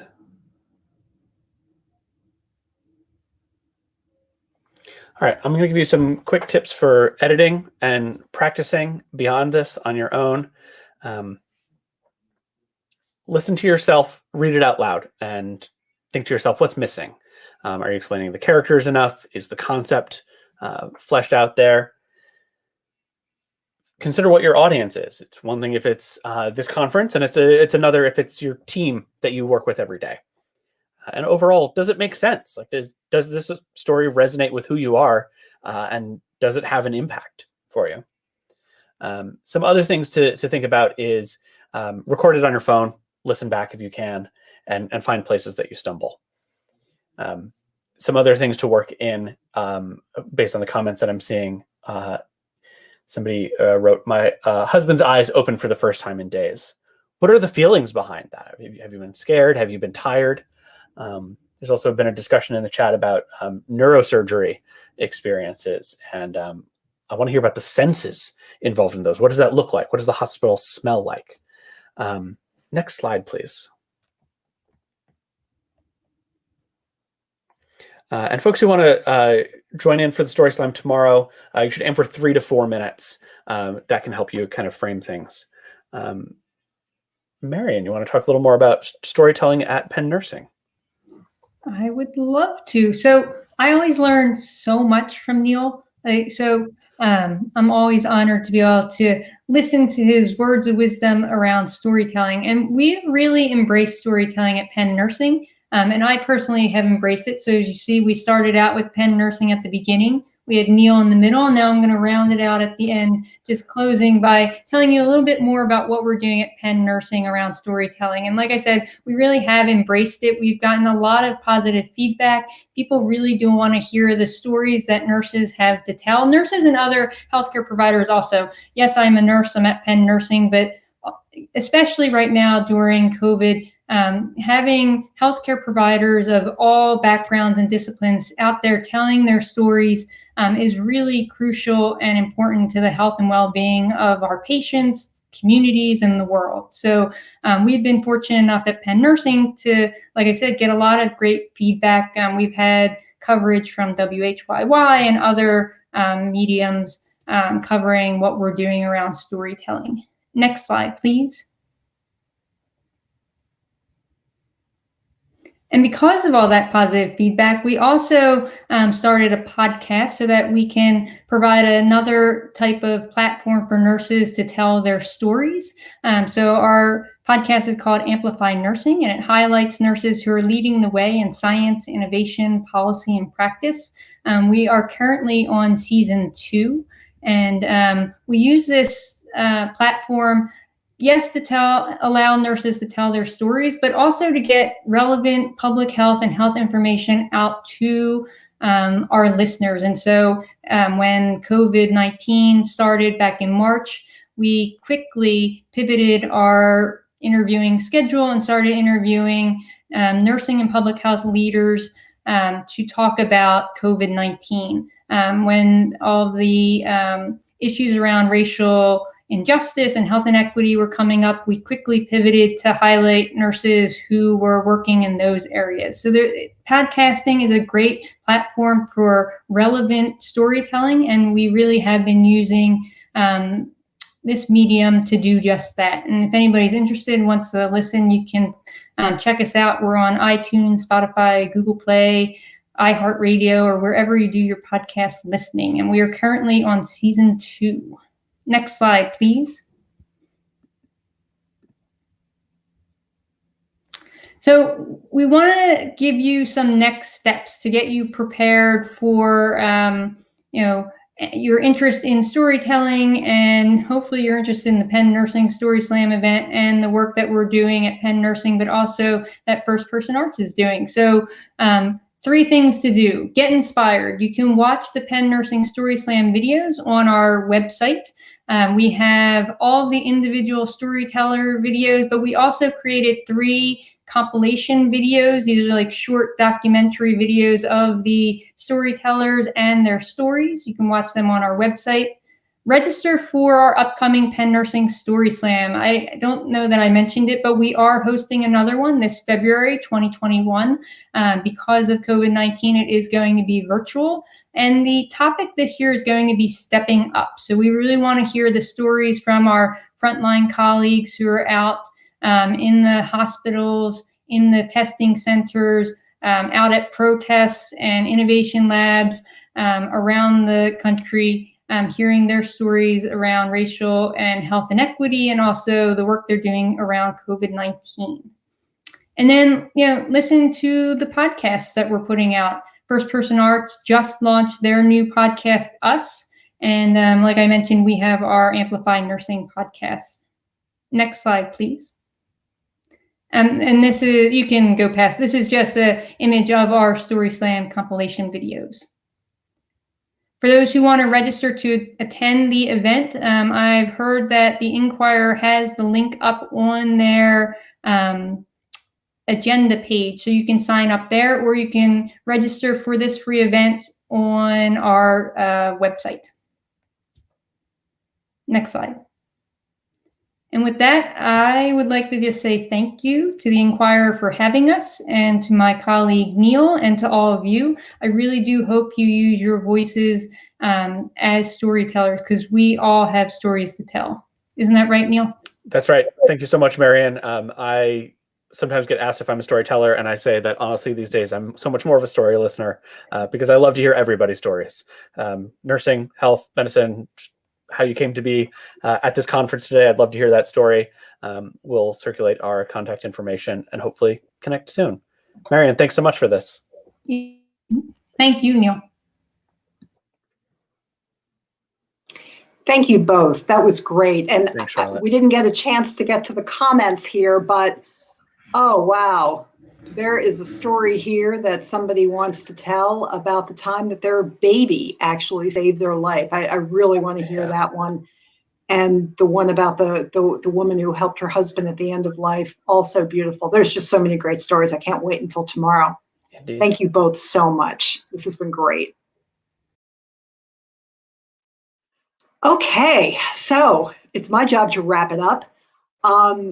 But really the most important thing to do, in addition to helping, in addition to thanking our amazing speakers today, and again, of course, our sponsors, Independence Blue Cross and the Robert Wood Johnson Foundation and the Lenfest Institute for Journalism. I just want to give you a quick preview of what we have to look forward to tomorrow. We are going to start our day at 10 o'clock. And our speaker is a pediatrician who trained at CHOP, and she's now at the University of Virginia.